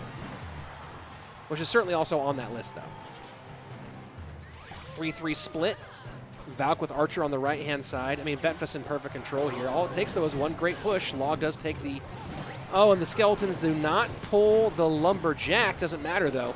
Cycled all the way back around. Pressure coming in now from Sergio Ramos, though. 4-2 to the right-hand side with a Muskie, and now has the minions in the left-hand lane. Log to rip off shields for the Valk, but still a lot of rough position to be in. But somehow, great defense here. Betfas, look at that. Contends with all of it. Really, really well played. Use his quote-unquote cycle cards to effectively control rather than just be cycle. And comes out of that unscathed and pretty even in damage. Bomb Tower now will pull the balloon to the middle. Gonna take a risk here, does Betfas. See if he can beat out this push. He's not really super worried about it. And I like what Betfas is doing here. Notice how he's not trying to do a whole bunch of EQ cycle and really put pressure on the left-hand side. He's playing the Hogs over there opposite to the balloon pushes to make sure Elixir has to be expent over there, right? He's forcing the conversation to stay in the lane that he wants. But he's been pretty judicious overall with his expenditures. And that's going to be 74 HP. That's going to be a GG here. Clean sweep. Sergio Ramos not happy about it. Snowball to reset here. Good game coming in from Betfas. EQ does it. That's a 3-0 sweep. Sergio Ramos goes down in the first one.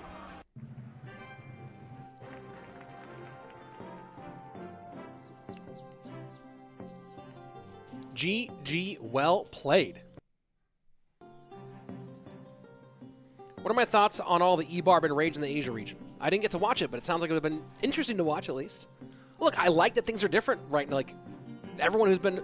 That's one of the things, right? Everyone's like, where's the balance changes? Where are the balance changes? No, balance changes mean no fun. And then balance changes come out and everyone's like, but these balance changes make me upset. So, you know, just have some fun. let this week happen. You know, we'll see what happens next week or 10. Like, you know, let this meta be around for a little bit, and let's see what goes on. Let's take a look at the matchup, the data, and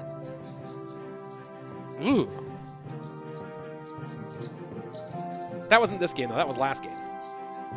But also, why do I hate Barba? It slows the game down like crazy, and totally just like it's not a fun card to play against. And I can't imagine it's a fun card to play.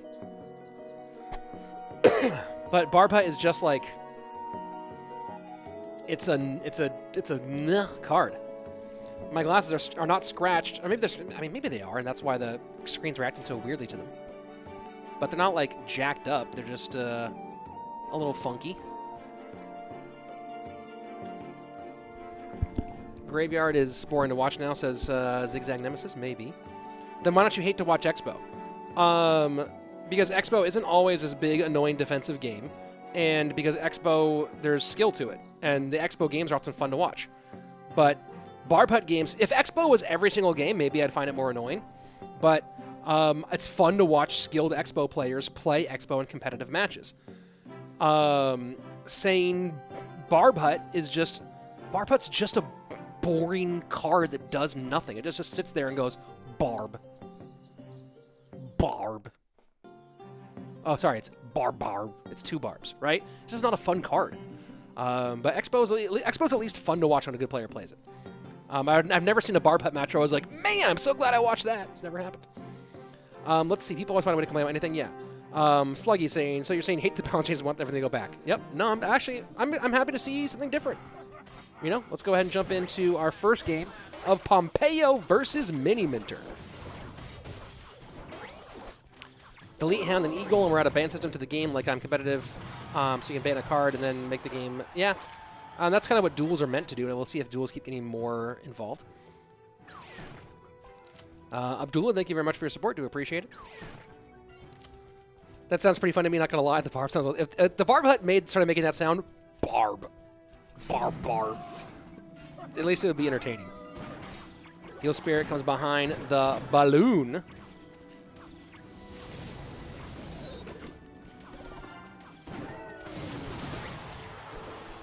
So 6 Loon out of Pompeo. No Tesla to contend with, so that's one good thing for balloon players. And Miniminter in a bit of a struggle here. 2 recruits on the tower. Fishboy trying to pull him off, but not before a lot of damage comes in, and big sigh there from the Peruvian. Alejandro saying, Rich, hola, hola, hola. Hola to you too. Lumberjack gonna just go right into some bats. That's an interesting thing for a Lumberjack to do. Is there a link to the bracket? Not that I'm aware of. Muskie to Muskie.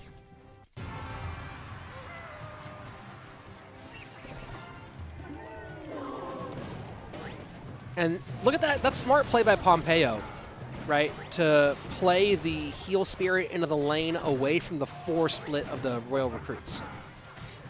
Rather than trying to like support the Royal Recruits, knowing he's up against Log, he puts it into the opposite lane. Now, did it work out for him? Not tremendously. But now Pompeo is going to have this Lumberjack, Heal Spirit, and Minions combination. It's going to really shred there. Absolutely shred on that Royal Giant. And so far, Pompeo does have the lead here in game number 1.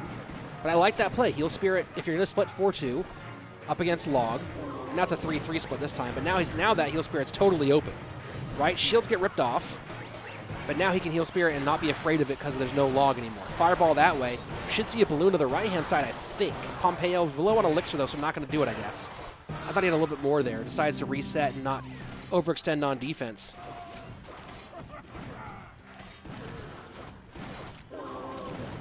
Oh, and that's a good Log and a good Royal Giant here, down to 904. Musketeer, though, under assault in the middle of Miniminter's side of the board. Skeletons to control. Is he going full Lumberloon Sen on the left-hand side? He is. Right into a Musketeer. And no real way to deal with that Musketeer, I don't think. That balloon not going to get raged up. And now Royal Giant to the right-hand side. Did Pompeo just overextend again? Has it happened again to this Chivas team? Musketeer shredding that left-hand tower. Royal Giant running rampant on the right-hand side. 396.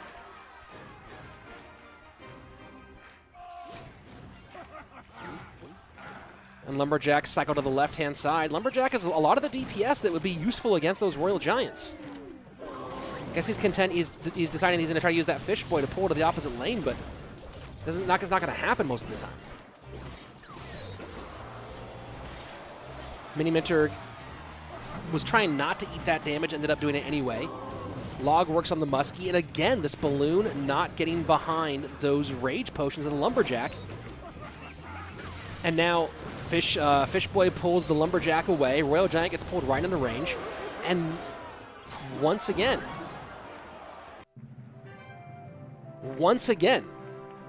this Chivas esports duo finding themselves more overextended than Jean-Claude Van Damme with 2 high chairs.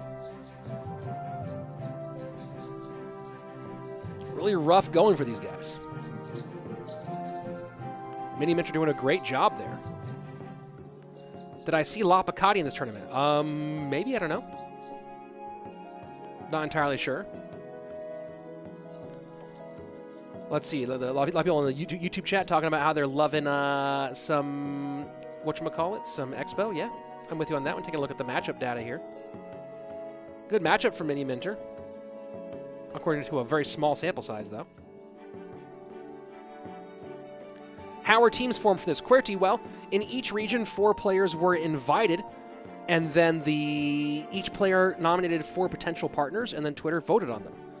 What does that mean, LMAO? Ryan Newton, are you not familiar with Jean-Claude Van Damme and his splits?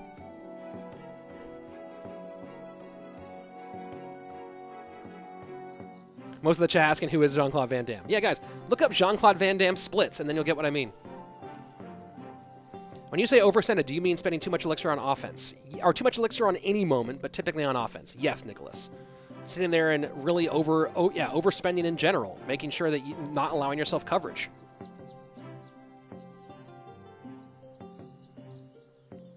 Thank you, Otto George Grant. I do appreciate you coming out with the niceness here. Yeah, Google. I don't know. Can I slide in a? Let me see if I can give you guys a little Jean-Claude Van Damme splits. Oh yeah, the splits on a truck. Oh, I don't know what. Let's see. Ooh, I'm gonna go ahead and hit that one. Yeah. Oh, that's the one right there. Don't worry, guys. It's coming for you. It's coming for you. But here we go. Game number 2. So far, Betfas and Miniminter 4-0 against their opponents. Let's go.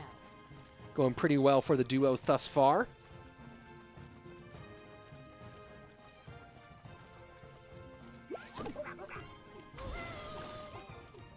And haven't seen any bait today and haven't seen much Magic Archer today. Here we go.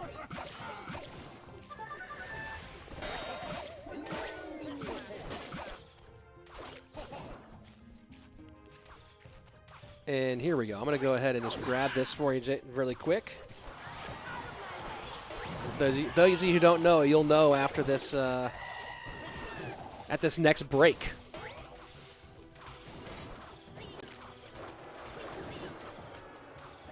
Let me see if I can go ahead and get this ready for you guys. Have a little time in here. Having a little time here, everybody. And oh yeah. There we go. Oh, that's not what I meant to do, but there you go. That was not how I meant to time this one. Wait, what? There you go. Not what I meant to do.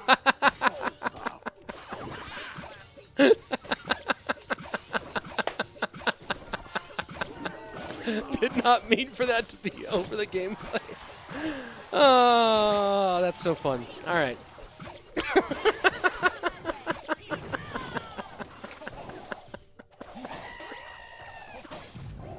All right, Pompeo in the lead. Let's get it back. Miniminter going with the recruit's bait, getting some good damage here on the left-hand side. I was trying to prep it to show it to you guys during the break, and I accidentally put it up right there. Super funny. Magic Archer going hard on the left-hand side. Oh my word! Miniminter is supposed to stop those Magic Archers. Doesn't do it though. I don't know if anyone told him. And now Snowball going to get a little more room for those goblins. And Dark Goblin does connect. Magic. Ooh, Princess does it. Ram Rider will connect here. And Miniminter, no, he rockets. Does that save it? Can he get something down here? That would be crazy. That would be absolutely crazy. This felt totally over. This felt totally over. And Miniminter runs the pockets on Pompeo. Oh my word. Let's get a clip on that. I cannot believe that. Miniminter stole his shoes while he was sleeping. And there you talk about overextended. There you go. Overextended like Jean-Claude Van Damme between two high chairs. That's what I'm talking about. Check out the movie Bloodsport. Longtime favorite of mine. Whoo, boy. If anyone on Twitch can get a good clip of that one, because it seemed like Pompeo had that game pretty just, ugh. And then Miniminter threw like a pile of banana peels in front of him. And that was that. Now up 3-0 and up 2-0. Possible for a 6-0 right here. Sean Ranger saying more like he stole his shoes when he was walking in them. Yep, absolutely. Thank you very much, Sam, for the clip. Modding over there on the Twitch side. Do appreciate that. Guys, if you want to see more pictures of Jean-Claude Van Damme at inopportune moments, don't forget to subscribe to my channel. There's the link in the chat right now. It should be coming in. You can watch lots of fun Clash Royale esports-related content here and occasionally see a picture that I didn't intend to come up on the camera. By the way, we are at 19,942. We are 56 subscribers away from 20,000. 56, and I see there's 622 of you watching right now on YouTube. Hit that sub button, dude. Let's go.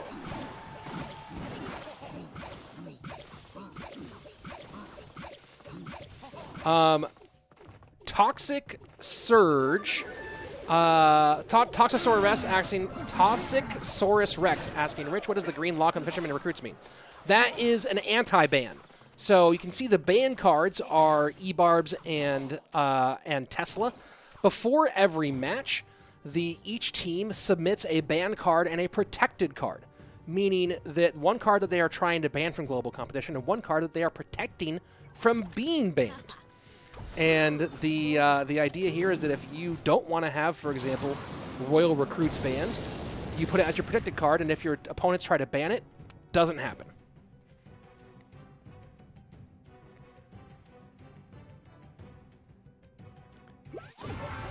And Miniminter just all over it. This has been a rough day. This has been a real rough day here for Pompeo and Sergio Ramos. Hey, Genesis Harrison, thank you very much for the subscription. I do appreciate that. Time Cop Universal Soldier, says Sean Ranger. Yep.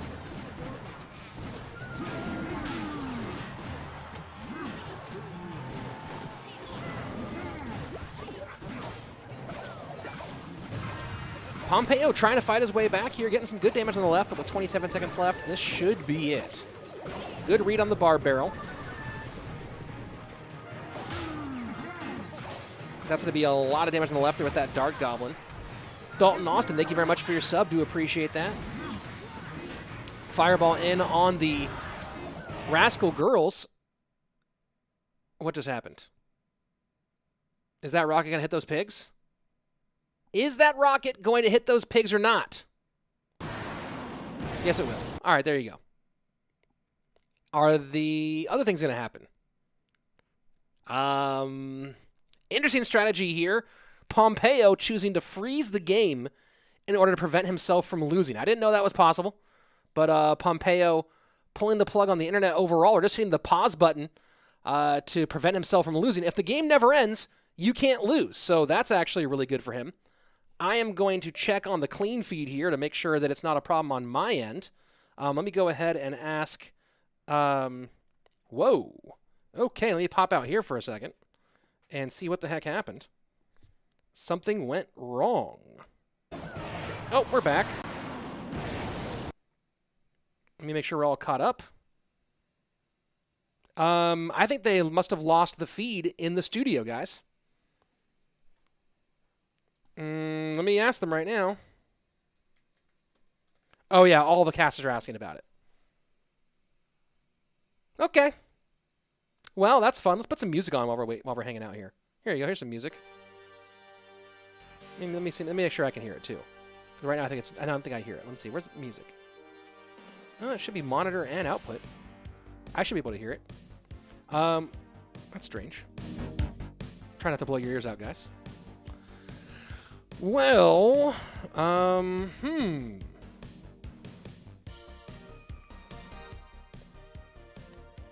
Yep, the whole thing's down. There you go. That's fun. You hear music? Okay. Well, I'll leave the music on here for a minute. Hopefully, I'm not, for some reason, I don't hear it, which I don't understand why. Let me go try something. Oh, there we go. Now I hear it. Dope. I didn't realize the music was so good. Oh, this is like very Jean. We have to let's put Jean-Claude Van Damme back up again, as long as we're as long as we're listening to like some straight up Jean-Claude Van Damme level music here. Boom. Here we go. Yeah. Oh, but the music's gone when I'm over here because it's not programmed to be on this screen. Okay, hold on. We'll get this fixed. We'll figure out how to make there be music while this is happening. So, by the way, guys, we're finding out that the feed is down from the studio. We'll be getting that fixed hopefully very quickly. How can I qualify for CRL? Shams, great question. Guys, Clash Royale League 2021 is very different than it's been in the past. Are there still teams? Absolutely not. But does that mean there's no Clash Royale League? Absolutely not. Again, because CRL 2021 is open to anyone. Rich, is it really open to anyone? Yes, it is. It's open to anybody who can make the top 1,000 and ladder. But Rich, I don't have a max deck.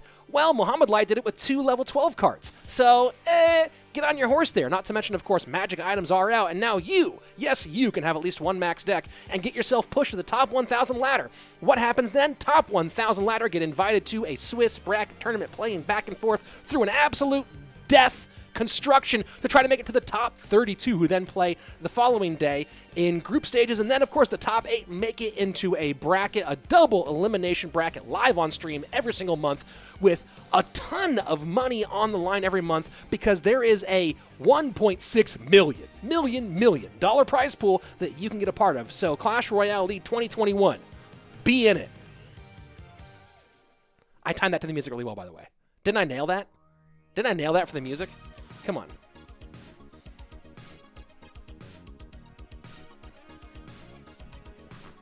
Let's take a look at the chat here for a minute. Will I make a YouTube video of my top 7 Jean-Claude Van Damme movies? Ooh. That's a worthwhile idea. That's a very worthwhile idea. They do fair play checks like crazy on every single account.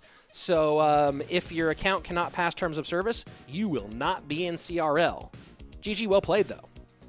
Bloodsport, Kickboxer, Lionheart, Hard Target, Double Impact. Ooh, good call. Expendables 2. Bloodsport is the number 1, though. Talking about Van Damme movies, Bloodsport, Kumite. That's the jam. Let's see. Ben and Challenger 1 says mid-2020. Well, get it going. Let's see. I wonder when I'm going to be able to farm Grand Challenge without going against real sweats. Well, I think now with magic items, with magic items, if you focus on like a general archetype, right, you should be able to get something decent. And if you talk to the pros, top 1,000 ladder. Let's see, do we have the clean feed back? Let me see if we get it. If we get a new clean feed here. Hold on, please hold, folks. We might have a new clean feed coming in. There we go. Ooh, we have a new clean feed. Let's see if I can get this thing going.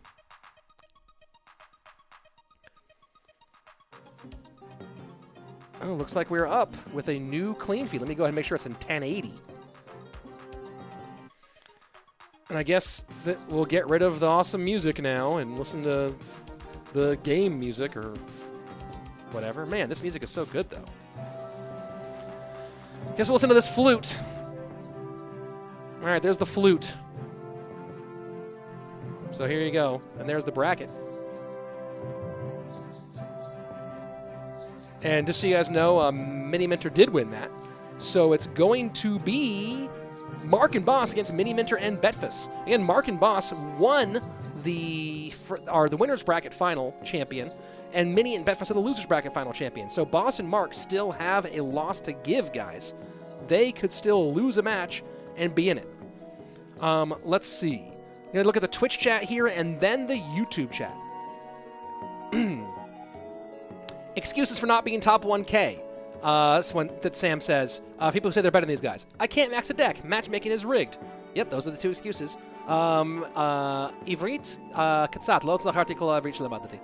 Let's see. Varun saying the World Cup winner himself got $3 million. Yeah, Fortnite is a really crazy game. Happy Pesach. Oh, same to you as well. Let's go take a look at the YouTube chat here as we're waiting for them to get this next game going. Flute is Pog, sure. What's in my opinion, what's the best deck in Clash right now? Not entirely sure. It's probably that E-Golem garbage deck, though. The new semi-pro special. Where's the Commodore 64 music? Yeah, I know. I wish we still had it, but they brought their stream is back up, and we'll have games again in a minute. So we killed the good music, and now we have this music. So we can kill this music. You know what I can do? I can turn off this music, and until they bring gameplay back, I can put on this stuff. There we go. All right, so once they have gameplay back, then I'll bring back their music. But for now, we're doing this stuff. Hebrew is my first language. I didn't understand a word of that, by the way. Hebrew is your first language? You didn't understand any of that? That's interesting. Mo and Wallace teams should be a real good matchup. Yeah, I think I agree with that. Do I like Cannon Cart? As much as I like any, high-powered, 14th century firearm on wheels. Put capture subtitles in Spanish. I think it translates it. Oh, that's kind of cool. Let's see. Waiting for our next one. How can I get top 1,000 cards with cards that are only level 10 or 11? Well, you can focus on maxing a deck. And now with magic items, it's way easier. Dakota Long, I don't know how long you've been playing, but I'm of the opinion that if you've been playing this game for 3 years or more and you don't have a max deck, even as a free-to-play player, you're probably focusing yourself in weird ways. That's just my opinion. Could I be wrong? Yes. Mobile Matt coming in hot. Looking in from the shades, coming in from the esports tab. Mobile Matt, longtime member of the Clash Royale and mobile gaming community. All the love to Mobile Matt. And yeah, these shades, these sunnies are killing it. Indy Reed saying, Rich, I've recently tried on Clash. I'm rated 12. Any card recommendations? That my only two legendaries are Ram Rider and Fisherman, by the way. Those are two good legendaries. I don't know. Play what you like. Play what you enjoy. That's it. And I'll go ahead and let that one through. We should be in our next matchup here in just a moment. Betfas and Miniminter coming off of a absolute... So, look, if you want to do the game math, right?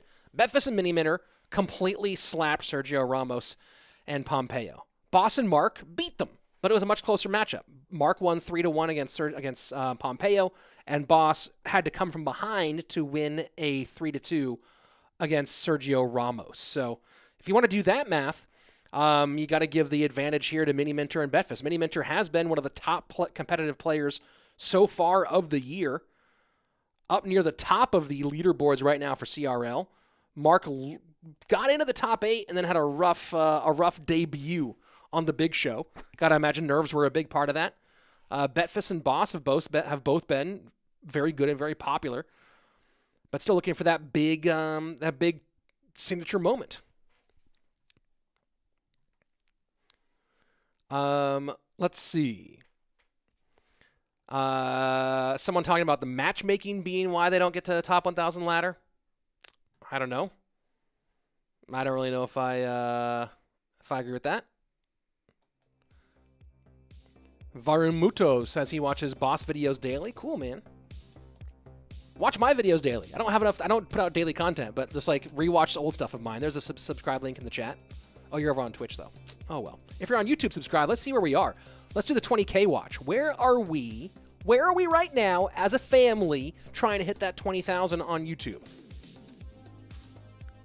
All right. 19,953 guys. We are 47 subs away from 20,000 subs on YouTube. 47. If just a few of you like slip and hit the subscribe button, you go like, oops, I subscribed. Boom, we're in. You know what I mean? You know what I mean? That would be a great, hey, it's my anniversary this week. It's my wedding anniversary this weekend. That would be a great anniversary gift. Would be 20,000 subs. And all you have to do is, for free, click that button. Maybe ring the bell for notifications too if you want, whatever it is, but that'd be cool. Let's see. I play 5 years Clash Royale, and this weekend I have max deck. Classic hog deck, piece from Portugal. Peter Mike, nice work, dude. Would have had a max deck, but I hurt my ankle. Comment of the day, guys. Comment of the day. I would have a classic. I would have had a max deck, but I hurt my ankle. Without question. Comment of the day. Dakota Long, thank you very much. Appreciate it. Let's go. Who's Betfas? He likes Expo. I don't know if you guys know that. OG Truel coming through with the $5 super chat. Thank you so much, dude. Thank you so much. I don't know. I don't know if this. And I also have to. Just your name is gross, so I have to stop that. Here we go. I'm going to turn the gameplay audio back on. And here we are. NB, I unsubbed. Sorry. Well, that's mean. That's really mean. How to get gold fast? You know, I think digging. Like, California is usually a place people used to go for gold. Most of it's gone now. I don't know. Go to like a pawn shop and trade in your guitar for like a necklace. Seems like a reasonable way to get gold quickly. Can you guys still hear the music, or is the music off now? That's an important question. Oh, this is interesting, guys. This is really interesting. Check this out. I don't know what... oh, so clearly Boss and Marc tried to ban Royal Recruits, and Betfas and Miniminter, that was their protected card. So there you go. You guys want to see how it works? There it is right there on screen.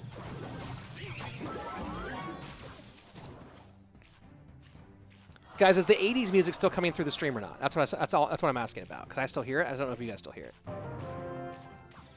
How do you counter Mega Knight? I mean, I counter it using a building and then spear goblins, typically. You don't hear the music. Good to know. Juice Stand saying, I don't know how you can say that. Matchmaking isn't rigged. Anybody who says that is just confirmation bias. Because think of the number of times that you get 3 good matchups in a row. Literally anybody who says matchmaking is rigged isn't looking at the games where they get matchup a bunch of times in a row. There's zero evidence for it. I have much more close relationship with Supercell than pretty much anybody in these chats do, being the caster. And I've been in conversations, and it's not. That's not how the matchmaking works. They don't pick bad matchups for your deck. They simply don't do it. So it's called confirmation bias. You only notice it when it's happening to you.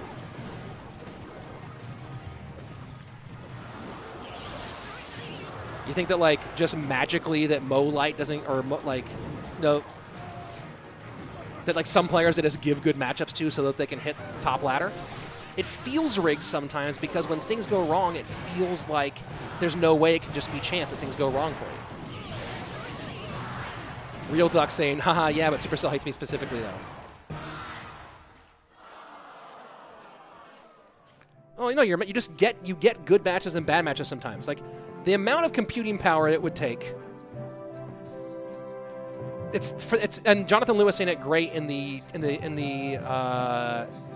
in the YouTube chat. It's mathematically impossible for them to sort out rigging it like that. It just can't work, right? There's just no way for them to do it. So, yeah, it's kind of crazy. I don't know how to say it other than it's not rigged, and sometimes it feels that way to all of us, but it's not. Oh well. Here we go. Matchup on this one.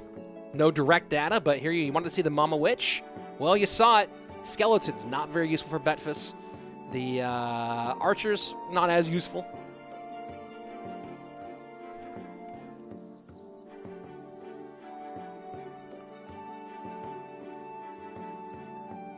some people say there has to be some sort of algorithm, but the algorithm have to recalculate all the time, right?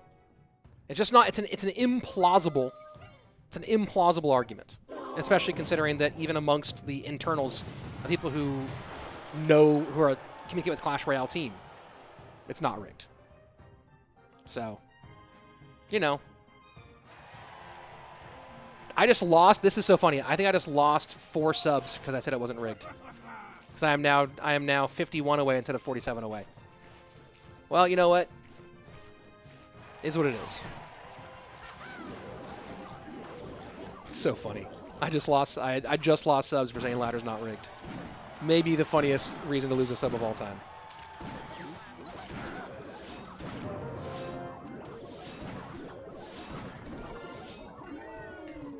Shadow Mystic saying the real question is how many of those matchups were good matchups and made a few mistakes you didn't realize and lost a good matchup. Yep, I agree with that one too.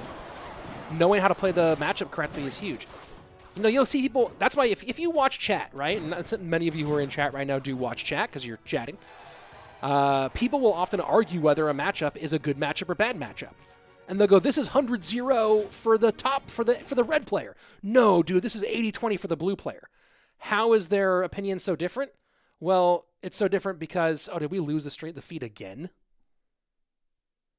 Did we lose the feed again? Nope. I don't think so. I guess we're here. People will argue over whether a matchup is, they'll say it's 80-20 in different directions based on perspective. So a lot of it is, do you know how to play the matchup appropriately?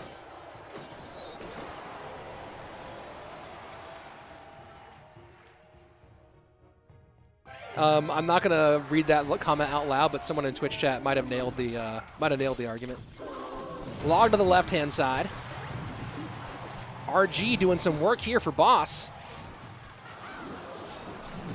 Whoa! In the YouTube chat, one of my all-time favorites, Derek, saying what's up. Derek Chan, much love. Miss you, dude. But I'll be in the Bay Area this summer for like 8-10 weeks. Let's make it happen.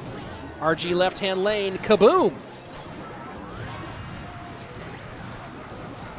Tower down left-hand side, Boss and Marc. So far in a good spot. Remember that Boss and Marc coming from the, oh no, they are from the upper bracket. They were the upper bracket champion. So Boss and Marc have a really, really good chance now. Oh, that tower, does it go down? Oh, just barely saves it with the E-Wiz. RG in the pocket. Boss now gonna go into having set point here against Betfas, and this is absolutely huge. Because remember, if these guys win it, they're done. That's a championship. Betfas and Miniminter have to win twice because they're coming from the lower bracket. That is absolutely wild. So let's go pop out here, throw that 80s music back on because that's how we're rolling. Gosh, it's so good though, you know what I mean? Do I like carrots? SRW Gaming, of course, because they help your eyesight, and they're very sweet for a vegetable. I do like carrots. There you go. What happens if Boss wins and Marc loses? They go to a game 3. That's how this works, guys. So this is not 2v2 or 1v1. This is 1+1 versus 1+1. So here's how it works. The first 2 players play against each other. Let's say this guy wins. And then the next 2 players play against each other. Is that, how's Then the next 2 players play against each other, and the other one wins. Then they would go to the end. Man, we're having some fun ones today. Most Bosa on the Twitch chat saying the only thing about matchmaking is that people who are winning against people who are winning are losers versus losers. It's Supercell and yeah, in fact, yeah, just like the more you win in a row, the more likely you're to face against someone who has been winning, and the more you lose in a row, the more likely you are to face someone who's been losing. But it's not like rigged. Like they don't pick the deck you face up against. But anyway, here's how it works. Basically, if they split the matches, they go to a game 3. But if one team wins both the matchups, then they don't go to a game 3. I was trying to like do a visual explanation for it, but ended up being an epic fail. Dakota Long, Rich, you have another job, or is YouTube your only job? For 2018, 2019, 2020, casting and YouTubing was pretty much my only job. I did some like light production stuff here and there. There's some fun things. Starting at the end of 2020 and now, I am currently the production manager for AMG, Aftershock Media Group, the company owned by one of your all favorites, CWA, and Powerbang. If you guys know Powerbang, who used to make a lot of Clash Royale content, is now popular in other mobile games. Powerbang and CWA made a company called AMG that represents a lot of your favorite creators and produces some really cool esports events, and I am the production manager. So I do that alongside all this fun stuff. But everything I do right now is in gaming and esports. Hopefully, of course, soon I'll be back into doing stand-up again, but we'll see what happens.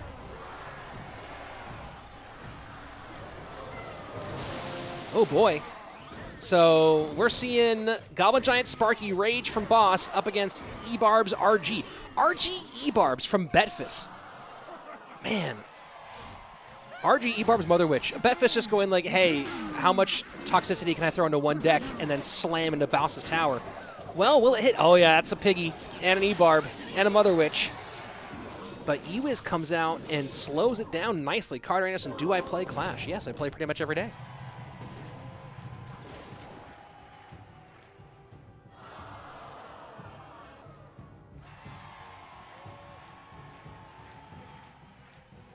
.608 to 1264. Final minute of regulation play on its way. And Boss just going to set up opposite direction and not super worried about this RG. Mother Witch going to take care of all those. And that's going to be... This is an interesting risk here from Boss. This is a really interesting risk here from Boss. Gets for the Goblin Giant Sparky. Sacking tower here and trying to just go hard the opposite direction. That Rage is going to help. I don't know if he gets on tower here enough to finish this one. Dark Prince gets splash damage. Oh, boy. Trouble for Betfas and Mini P.E.K.K.A going for free pancakes on the right-hand side. There we go. Free pancakes, right-hand lane. Sparky going to hit that King Tower. Kaboom one more time. Things are pretty close here. 348 HP separating these two. But then there's also that whole little business of the King Tower. eBarbs go left-hand lane. Dark Prince, Sparky. Oh, that was really quick. All that got absorbed. Oh, this is really rough here for Betfas. I think Boss is about to run all over it. Yep, that's a GG. Wave it off. Doc, you got to cut me. 3-0, and now it comes down to Marc versus Miniminter. Marc will have a chance to put his team through right now to the World Championship for the Gems Partners Cup. Miniminter wants to send that to a Game 3 here. GG, well played. Oh, but there's the replays. Never mind, we're staying here for the replays. And this was... Betfas goes... He sets up the Mother Witch to the opposite lane. Not much else to do with her, I guess. Wonder what his cycle situation was. And Miniminter... And Boss just goes, hey, I have all the things. I have all the things at once. And all those things at once just evaporated the entire defense of Betfas. Nothing happened. All the things died very, very quickly, and then the tower went bye-bye as well. And that's what we call very adult-sounding breakdowns of the matchup. GG, well played. Adrian! You gotta cut me. Well, this was a fun thing that happened. You know, Goblin Giant Sparky Rage is, you know, a thing. But you have to expect Boss is going to play that sometimes. Boss is known for playing it. And, you know, you got to expect that every once in a while. Let me go ahead and clear that and turn that. We'll turn just the 80s music right now. Do I think Executioner needs a buff? I don't know. I don't love Executioner. Never been what's my favorite card to use right now? Magic Archer, I think right now is my favorite. Just so fun. Magic Archer's fun. Let's see. Looking at the chat here for a minute. Let's go look at the YouTube side of it. Guys, don't forget to subscribe to my channel. Because I'm so close to 20K, and you have to make up for those people who all lift. Zigzag saying, I didn't know you were part of CWA's talent agent. It doesn't esports talent. No, it's for content creators. I'm actually both represented by AMG and on staff at the same time. So AMG represents me as a content creator, and then also I produce all of our events. So there you go. There you go. That's fun. But yeah, AMG's super rad. I love being a part of it. Gino, $10. Just wanted to say hi. Chi-Town Gino in the building, longtime member of Team USA staff and helping build up USA Clash Royale esports. Big shout out to Gino. Much love there for sure. Let's see. Road to 20K. Let's go. Let's see. Where are we right now? What guard do you think needs an immediate nerf? Nothing needs an immediate nerf. They need a few days. Like, give it a week, guys. Give it a week. Can I please explain the format? Yes. 2 teams play. Player A from each team play each other, and then player B from each team play each other. If one team wins both matches, it's match over. If they split the first 2, they go to a third match between the 2 winners. Boom! There we go. Now I got it. So here's what happened, right? Boss just won that one. Now coming up next is Miniminter versus Marc. There you go. Miniminter versus Marc. If Marc wins this one, it's game over because Marc and Boss are teammates. But if Miniminter wins, they go to a game 3, a third set, which would be Boss versus Miniminter. The 2 winners against each other. It's the Partners Cup. Each team is a pair of partners. Now, keep in mind that Boss and Marc are in the winner's bracket. They are the winner's bracket champions. They have not lost yet, so they have a match loss to give as well. So Marc and Boss are in a really good spot right now to win this overall division and go on to the World Finals. Miniminter and Betfas have to not only win this set, they have to win the next set, and then go beat these guys in another full-on match. So real tough road here for the Peruvian American and Betfas.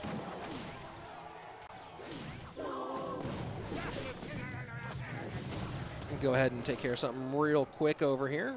Where's the... Wait, where is that? What is going on here? Oh, that's weird. Okay. Good to know. Thanks, man. You are so great. Oh, thank you so much, man.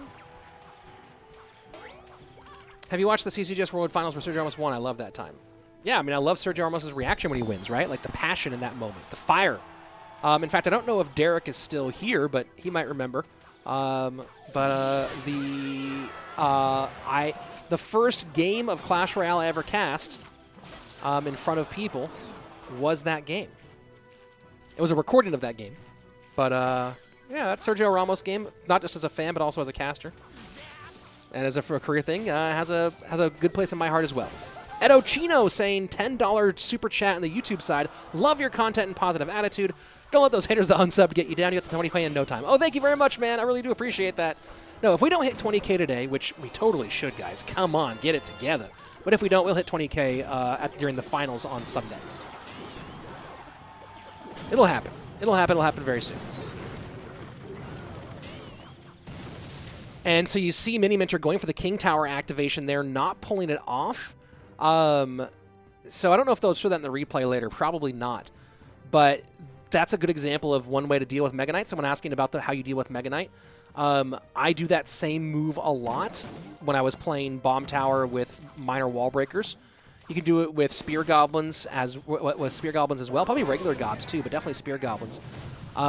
You place the Bomb Tower to the same side as the Mega Knight, low, but so it will still attract.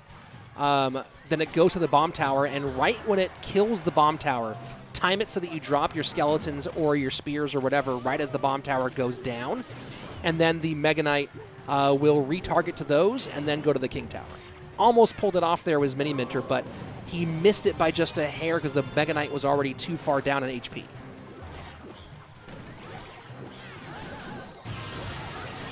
Solid arrows. Hey, Carter, thank you very much. Do appreciate it. Miniminter doesn't look comfortable, says Diego Rosales. Yeah, I agree with that. Not looking his best.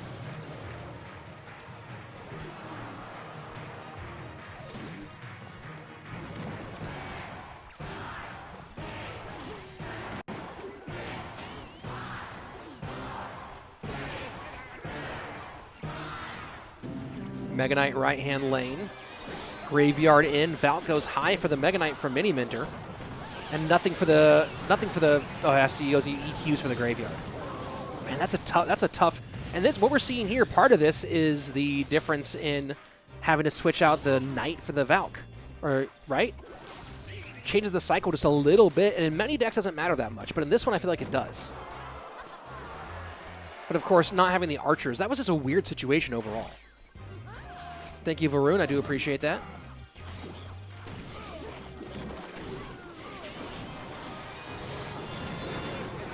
And there you go. There's going to be the King Tower activation. You see Miniminter getting it done correctly this time. And if he'd done that earlier, think of how different a game against Graveyard would have gone. Gets the activation, but too little too late. And that's also the dangerous thing about doing that activation against Graveyard Mega Knights specifically. Right? You love that activation. You love to get it done so that you can defend against Graveyards well. But look at how much damage happened. And Miniminter just throwing up the white flag now. He knows it's over. Mini knows it's over, so he's calling the game here. And again, you see how you do that King Tower activation and how dangerous that King Tower activation is against Mega Knight Graveyard. That's such a fascinating situation. Because you really want that King Tower activated against Graveyard. But if you do it and don't have the elixir to defend against that GY when it comes in, you're just giving up. You're not activating King Tower, you're giving up your tower, essentially. So there you go. There you go. We're gonna leave this. We're gonna leave the. Wait, why is that still playing? Why am I still hearing that? There we go.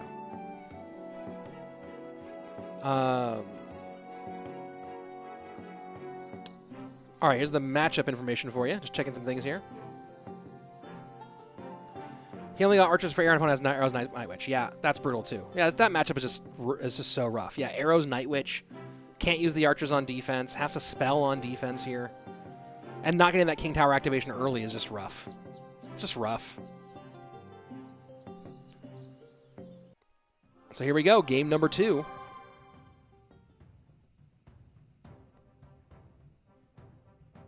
Great advantage right now for Boss and Marc. Are my children sleeping? My son is going to bed fairly soon here, maybe in the next half hour or so. You know, if Marc and Boss win, then it's gonna be easy. I can be done, and then my son doesn't have to listen to me. I don't have to like try to quietly gas so I don't mess him up. But we'll see.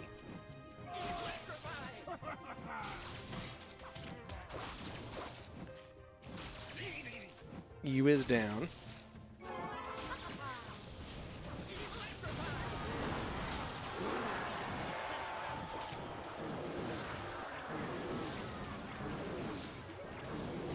There we go. Lava Hound right-hand side.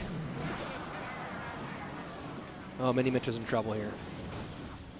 Ewiz does come down to the left. He was able to cycle back to it. You can see the big head shakes. He's so far behind on Elixir. He's going to get some damage here. But Marc's going to eat that Ewiz and stay up on Elixir.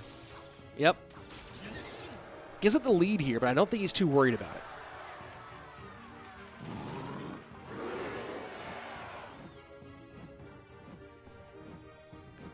And Marc just lavas up one more time.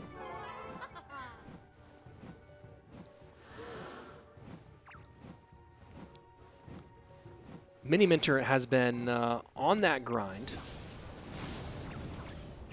And you can see maybe he's starting to feel that grind a little bit. Very frustrated right now. And guards make for an easy defense here against his graveyard. Still good damage gets in here for Miniminter. 967 against 1103. Snowball making enough room to keep this one pretty clean. Pretty close.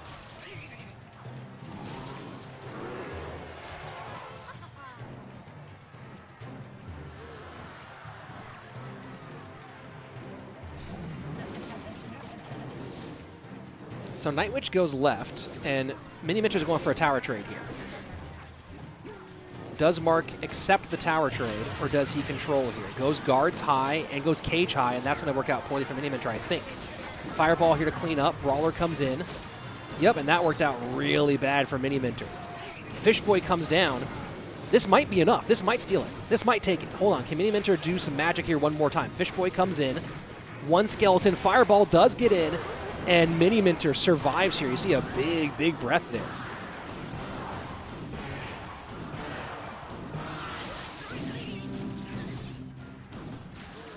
Now this gets interesting because obviously Graveyard tends to be thought of as having the disadvantage in a crosswise game. But look at this damage coming in. Zap to reset. But this deck in particular, with the Fisherman as a quick way to do it, we just saw it, and of course the Mega Knight. That pocket play with the Graveyard can this and Cannon Cart Graveyard are decks that can uniquely take what was for a long time thought as a really bad situation for Graveyard and turn it into a really good one.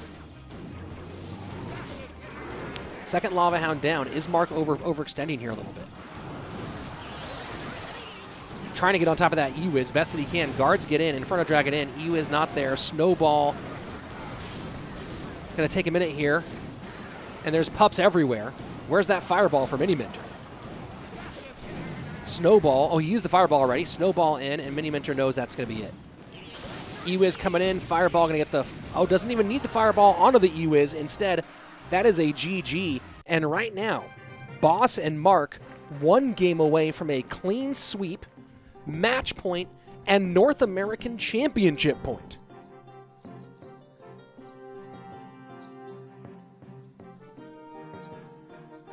Big one for Marc and Boss now, and yeah, championship point. It's the match point glasses. Here we go. This is the slowest game ever. It's on 2.5 speed. Yeah, I feel like that for sure. All right, match point glasses are on. Let's go. Marc looks like he might lose. You jinxed it. Luis Castillo says, "Yeah, it's La Mufa is real out there."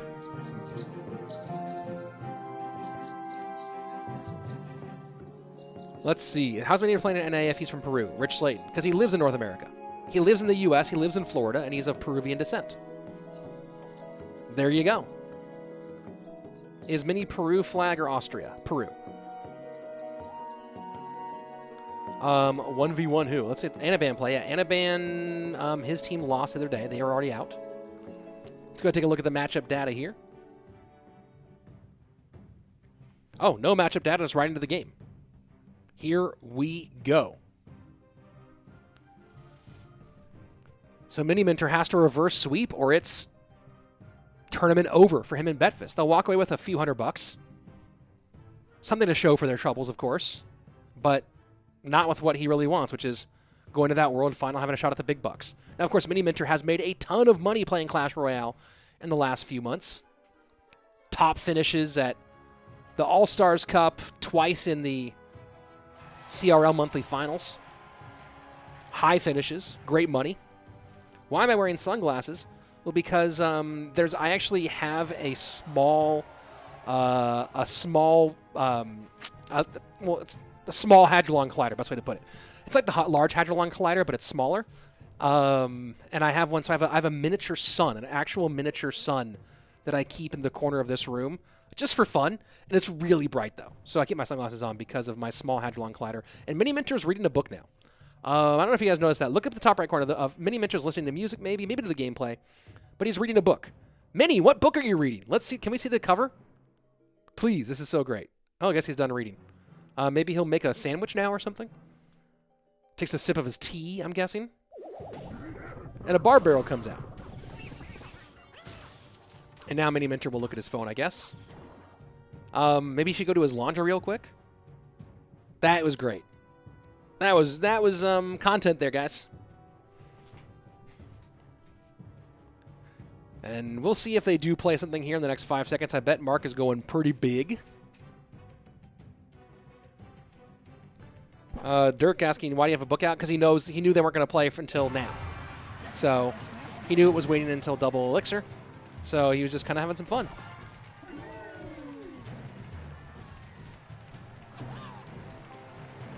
Three split here for Miniminter.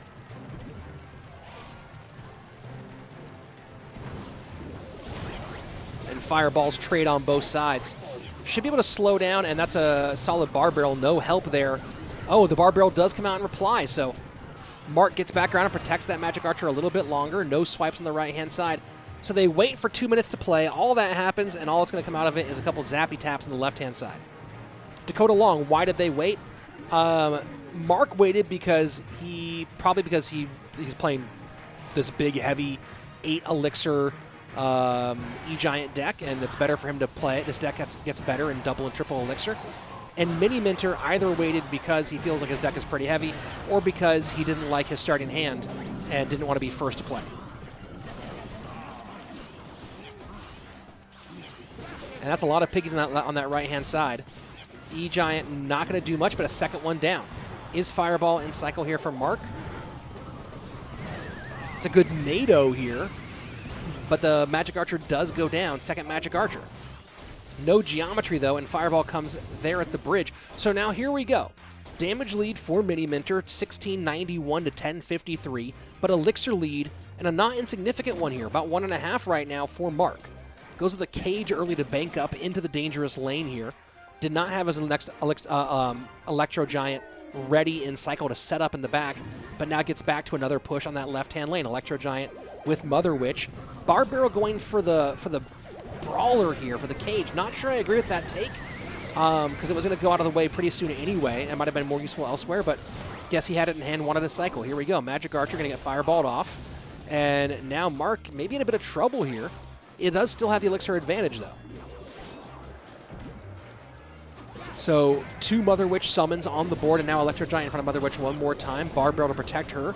Does do the job, and now one more pig does come down. 2 pigs on the board, and that's a good NATO here, but nothing for that flying machine. Does he decide to fireball? Doesn't want to fireball that because of the Royal Hogs, and that's, of course, the synergy of this deck where you have 3 different fireball bait cards, and the Royal Hogs, the flying machine, and, of course, those Zappies. Decent value there, but this is going to be rough again here for Marc. Flying Machine gets on tower, and now that dual lane pressure does begin to build in both sides. 18 seconds left. Has to stop this pig's push. Not going to happen, though. Cage does get down. 9:43. A couple of pigs on that left-hand side. Piggies do get through, though, for Miniminter. Looks like Miniminter's going to go ahead and take game number 3. Not going down quite yet. Miniminter keeps his team's hopes alive and gets the first of 3 necessary wins to move on to the third and final of this match. Remember, he and Betfas have to do this again, even if they can get back in here again.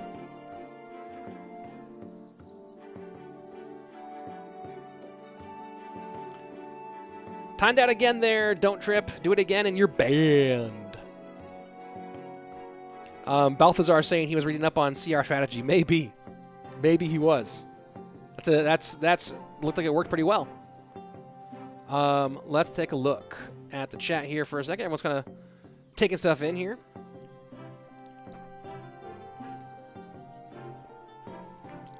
Guys, by the way, I think I got some water on my glasses. Does it show up on? Oh yeah, there's a little droplet right around there somewhere. Here's the matchup for you guys.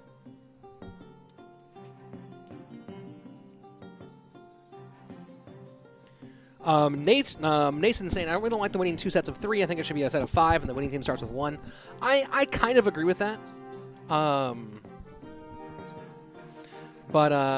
You know, it's how a double elimination bracket works. I feel like the next match will be... Nope, I'm not reading that out loud. Shout me out, please, Jonathan Kaiser. No, Jonathan Kaiser. I will not shout you out, Jonathan Kaiser. No, I will not. Here we go. Game number 4. What? Rudy's? Rudy's is the bomb. Yeah, of course, dude. I mean, of course, like, you know, all other stuff, too. Blacks, Franklins, Salt Lake, et cetera, but yeah, I live very close to the Rudy's on 360. The one in the gas station. The bomb Rudy's. That real jam.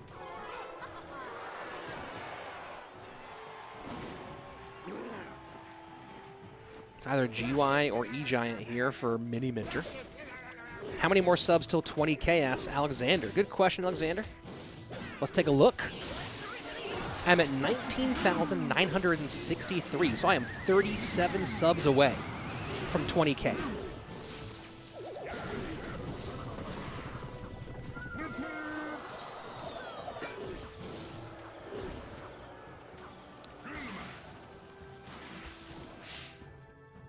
All right, it's looking more and more like E-Giant. Have I tried Scrapyard Barbecue? I have not tried Scrapyard. I'm going to have to do that at some point. Do I think Australia smells worse than Austria? I don't have an opinion on that.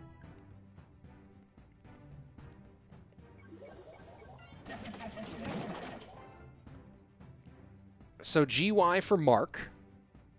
NATO, Ice Wiz, Baby Dragon, Barbarrel for Miniminter. When is Mo Light playing? He's in a different group from this one, Sod. I don't know when he's playing, but he's not in this group.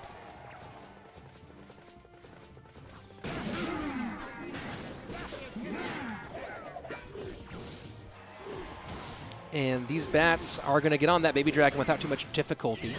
Nice NATO here from Miniminter. And a great connection there from Marc. Miniminter probably can't believe that one. That felt like that was going to be dead. But instead, it does leap. And now Marc goes and GG. GG. I'm calling it here. I could be wrong. I don't think I am, though. And this is what plagued Marc, and I bet Boss is sitting there going like, dude, come on. Marc made it at the top 8, got some good matchups in CRL for the March final, but a couple times around just came out and did stuff like that, where just got really overly aggressive in weird spots. And that's, you know, some nervousness, some rookie play, whatever it might be. Marc can play, but, you know, that's some decision-making that's maybe a little bit suspect. Michael Calderon saying, Richard has subscribed, and what's your favorite deck? Right now, I'm still loving Minor Wallbreakers Magic Archer. I switched out Knight for Valk and Bomb Tower for Tesla. Thanks for your sub, though.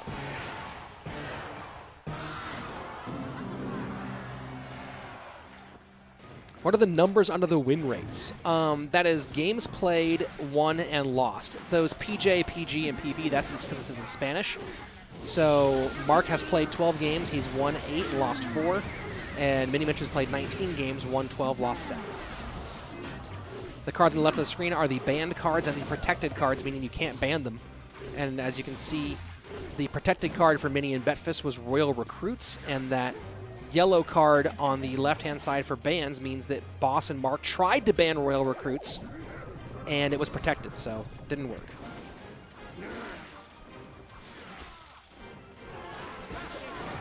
Sod and Simon, and these questions have been answered 1,000 times on stream. I'll let the chat answer them if they want to, but I need to get like a bot to do all that stuff.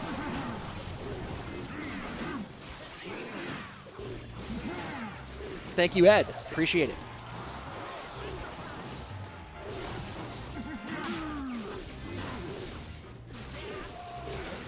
Final 49 seconds. Triple Elixir on its way. Big advantage right now for Miniminter in this one. But the Graveyard is getting some good damage right now. And this could cycle around one more time.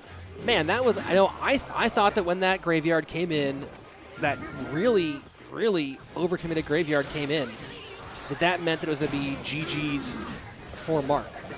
And probably going to be now because of that Fireball pulling everything out of the way. There's Electro Giant getting on all over that tower. Yeah, that's it. That's it. There you go.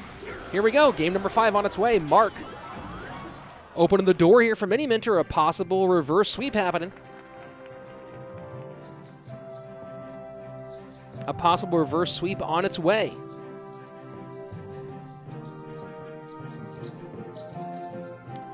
And Hassan asking, Rich, you have another channel. What kind of, like, what do you mean, like another YouTube channel, or am I streaming somewhere else? Clarify your question, please. Let's see. Oh, did he say something else stupid?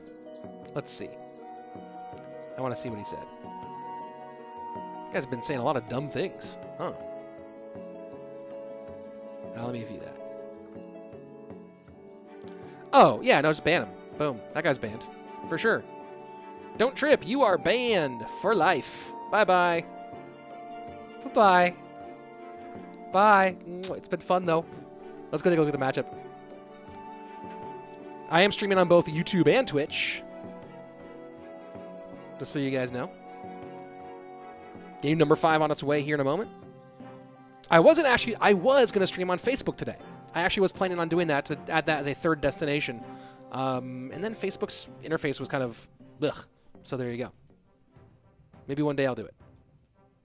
Oh, nope, it's supposed to be here. Let's see. Link to the YouTube, please. Yeah, I can give you that there. Guy in Twitch. Who was it who asked for it? Joker. There you go. There's the link. For those of you in Twitch who want to come watch on YouTube and want to come give me a sub, because we are now at, drumroll please, we are only 31 subs away from 20K, guys. 31 subs. There's the link in the chat. Please make it happen. Can a player exceed the magic book limit? Yes, they can.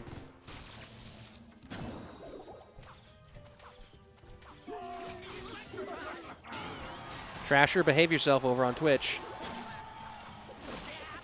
And that's so brutal for Miniminter for that King Tower activation not to work. I mean, look, you control the Mega Knight and don't give up too much damage, but still. Another. This is, again, the same matchup. Not the same matchup, but the same deck he's facing. It's this Mega Knight Graveyard deck. And again, he tries to get the King Tower activation early. And again, can't get it done. Low quality for game screen. Did the resolution drop? I don't think it did.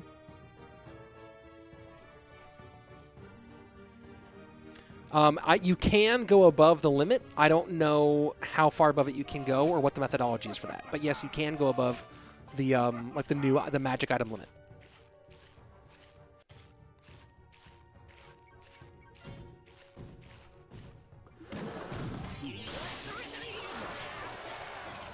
Fireball going to be nicely placed there on the Fish Boy and the E-Wiz. Good damage for Miniminter. Not enough to take it back, and he is now behind 1 elixir in the collector, plus that brawler requires a response.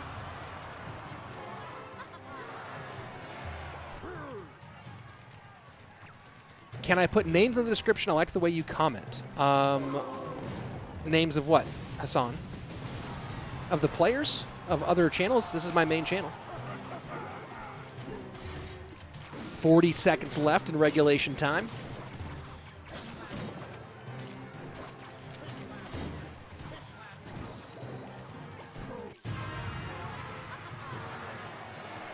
Hunter to that right hand late.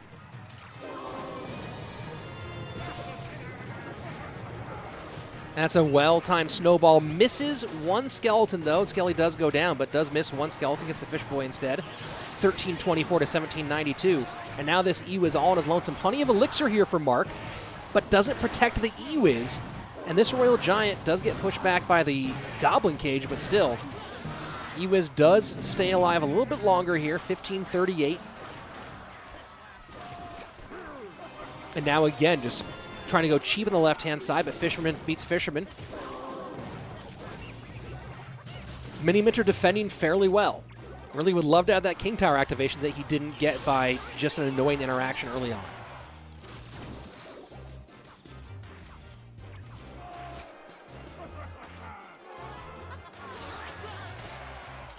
RG right-hand side, Night Witch trying to defend. Fish Boy opposite lane. Good skeletons here and the good Electro Spirit as well. Royal Giant gonna get some damage here. Only 1 shot, not to take the lead back. Bats to the left-hand side, final 75 seconds on their way. And it's the Graveyard in, Fisherman not tanking for it. Again, Fisherman trying to pull to the opposite lane. Doesn't get the full pull, though. Snowball trying to make enough, and E-Wiz gets it done, and there you have it. Marc finishes things off. Boss and Marc are your North American champions. $600 and a trip to the grand final, to the world final, where they will play for that top prize. $15,000 overall prize pool, and I believe that top prize is either $6,000 or $7,000.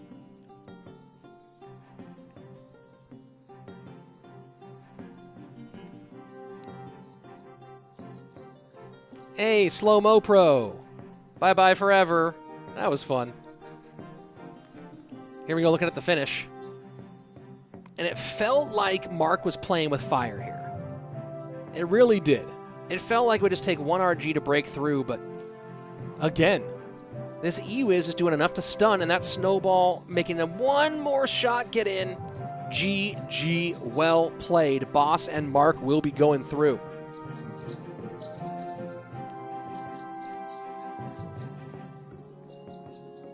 Very, very nicely done. And now they are moving on. Let me go take a look at the... Oh, here we go. Here's the World Finals bracket. We're all full. There we have it.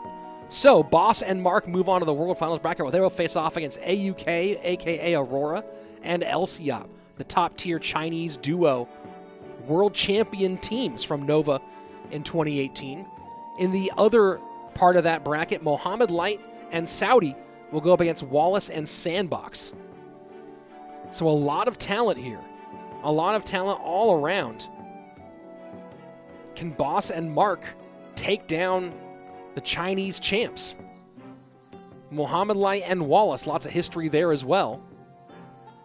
Wallace has been phenomenal in competitive. Had a great 2020. 2021 looking to pick it up just a little bit here. Muhammad Light, of course, was great in the first month of Clash Royale League for 2021, won the monthly championship, and then barely missed qualifying based on tiebreakers in the, I believe it was, in month 2. So there you have it.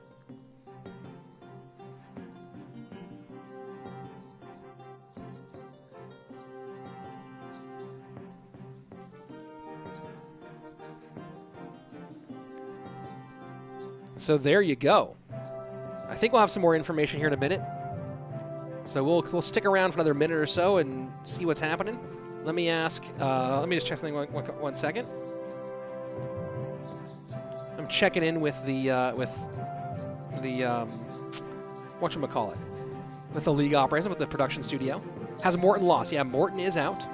Morton beat him out in round of 32. Ah, there you go. And there we have it. Hey, YouTube chat, behave yourselves. Are there any more matches left today? There would have been if Miniminter had won, but he didn't. So I believe that's it. So there you have it. Thanks, bro. Thanks for the show. It's beautiful games. We're learning so good. Thanks a lot. Hey, thank you very much for your support, guys. There you go. Taking a look at